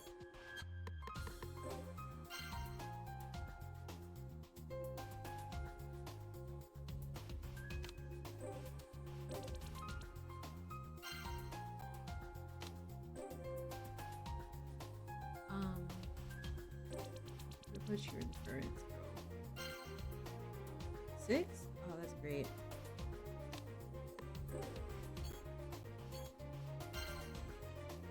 Okay, Techie.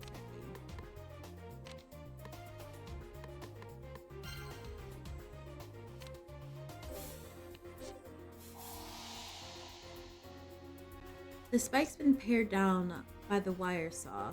The culprit must have stolen it to adjust its length, but what's the point in doing that? The shiny screwdriver's Techie, I think. I'll give it back later. Having wrapped up our examination of the white SPX, I'm all set to go to bed when I receive an unexpected visitor. Hey, Hinnasak-soon?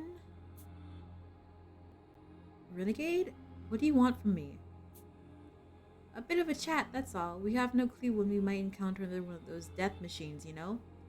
What's so strange about wanting to know your allies better, especially when your life is in their hands? His words sound reasonable enough, but I keep my guard up on instinct. I'm fully aware of this man's nature. He could be friendly and chipper one moment and then strangling me the next. That's just the capricious type of guy he is.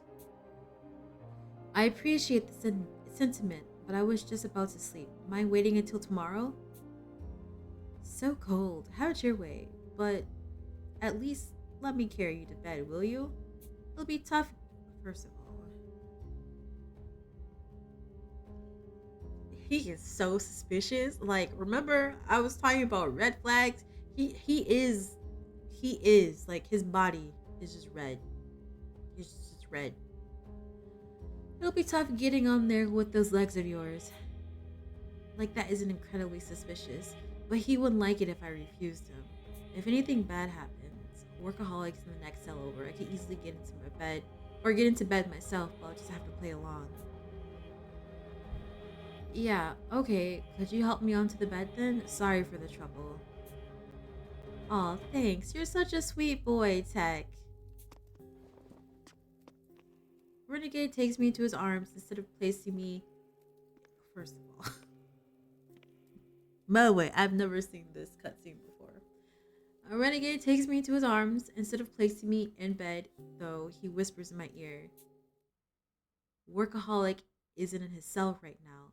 If you were attacked, no one would come to the rescue. Huh? Whoa. No need to get so shrill about it. Don't tell me you really thought I was about to kill you. Oh, you wound me.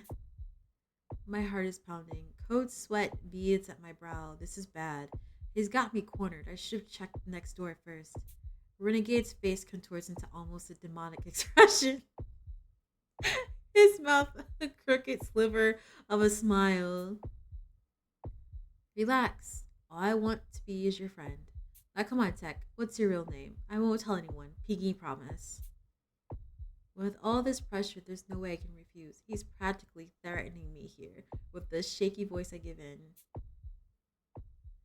It's Hazuki Uminari. There. Happy? Hazuki Uminari. What a cute name. It's perfect for you. I think we're gonna get along just fine. With that, a Renegade lays me delicately upon the bed. My chest won't stop hammering, but the somewhat anticlimactic turn of events has left me speechless. Why the surprised face? I've been telling you this whole time that I want us to be friends, haven't I? Yeah, you have, but... His face a moment ago was anything but friendly. I felt enough murderous intent that I had seriously been prepared to die. Was he just playing it up the whole time?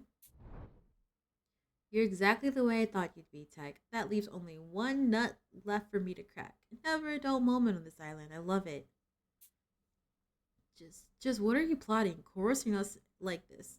Trying to pry into our personal lives? Aw, that's a shame. Guess you still have more going to do as a detective, bud. Because that question is complete nonsense, Tech. No matter how difficult, no matter the risk, dig up the truth. That's what a real sleuth does.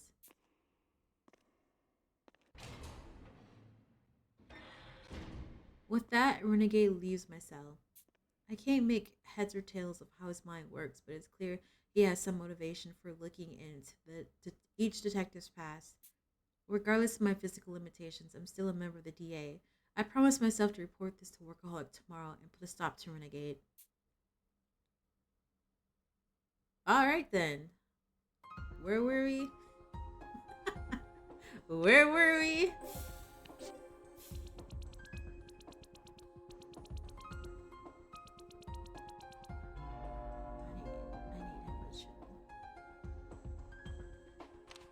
Actually, what I should be doing.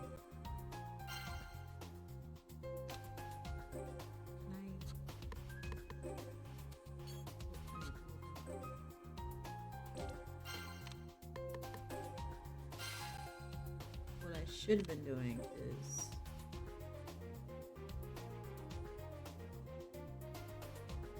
I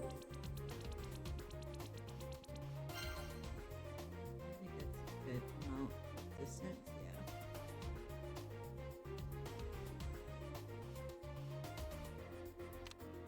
yeah. What else can you utilize?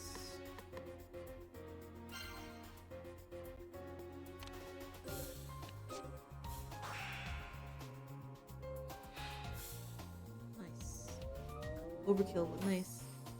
The noise opening this trapdoor makes would have woken Rowdy. This proves Incompetent's innocence. Said the girl, irked at the boy for wasting time. Irked, and yet thou art smiling. Gah! Lady Bookworm, I beseech thee, strike not my chin again with the hefty tome. Even I felt that mighty blow.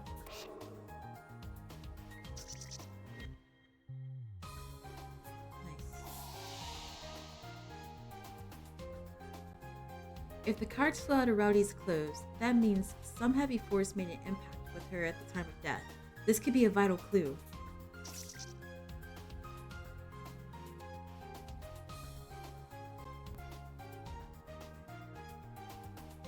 This is gonna be rough. Oh, your analyzation sucks.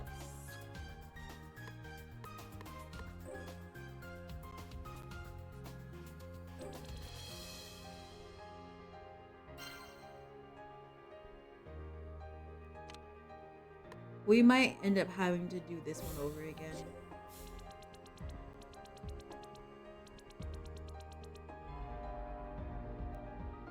Okay,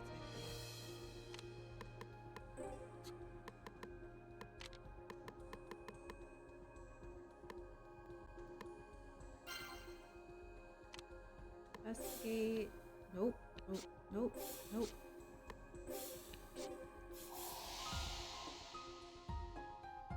This damage was clearly done by wires, meaning the culprit attached them high up to the bars and pulled them tight enough to leave a mark. Perfect. How much? 10? That should be fine.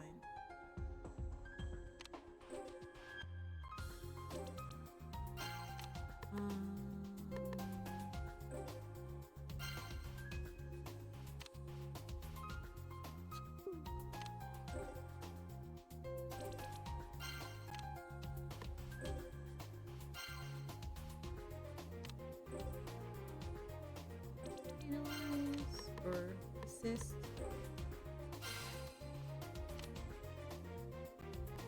Let's do this.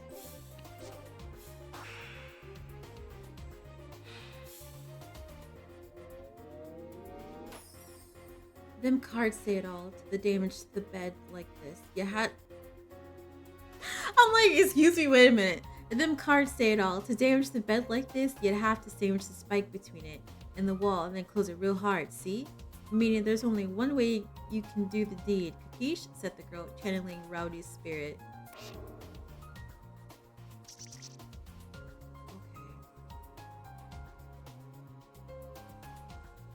I need to move him though.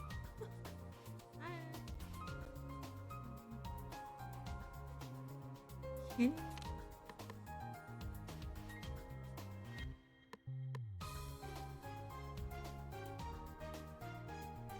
I mean, he'll get kind of close.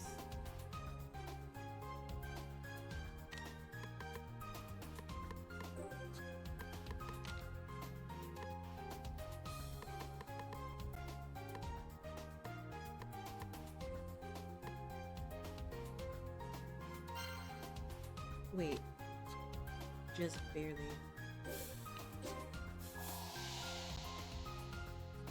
Huh? The spider webs are hard to spot in this gloomy darkness. By that logic, maybe you could hide something similarly thin inside these cells? Perfect. How much? 15?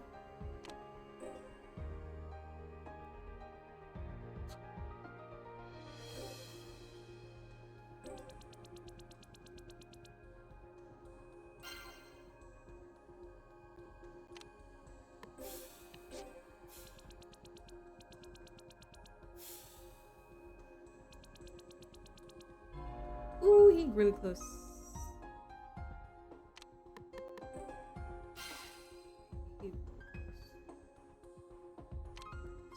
take the boy and we're gonna move him way over here. Right here.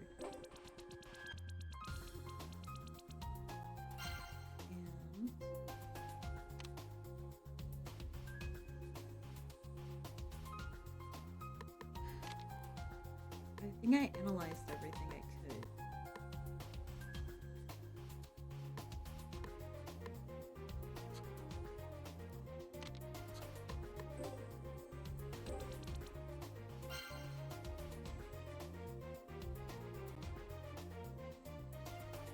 Preliminary, let's go. Nice. We did it. If you pass another wire through the loop on the spike's tushy, you could move it like a cable car to the bed. But how did it pierce Rowdy's chest?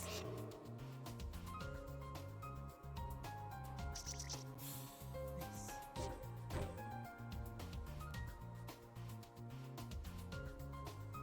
We did it, yes.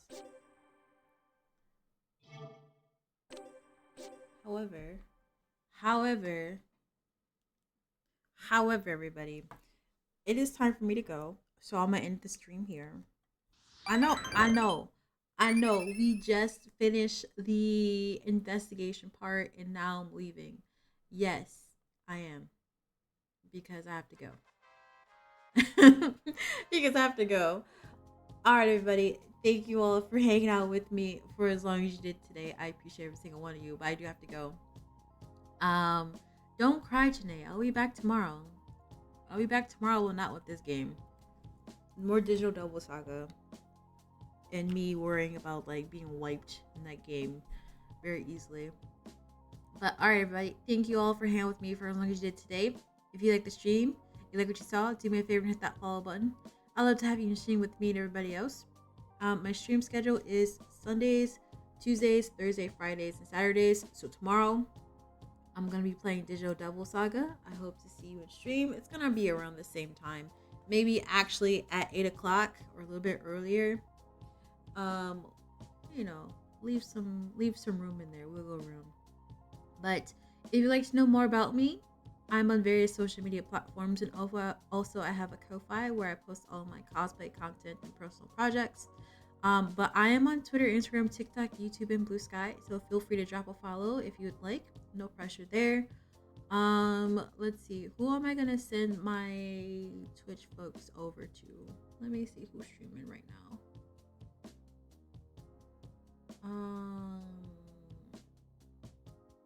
Oh, I'm gonna take y'all over to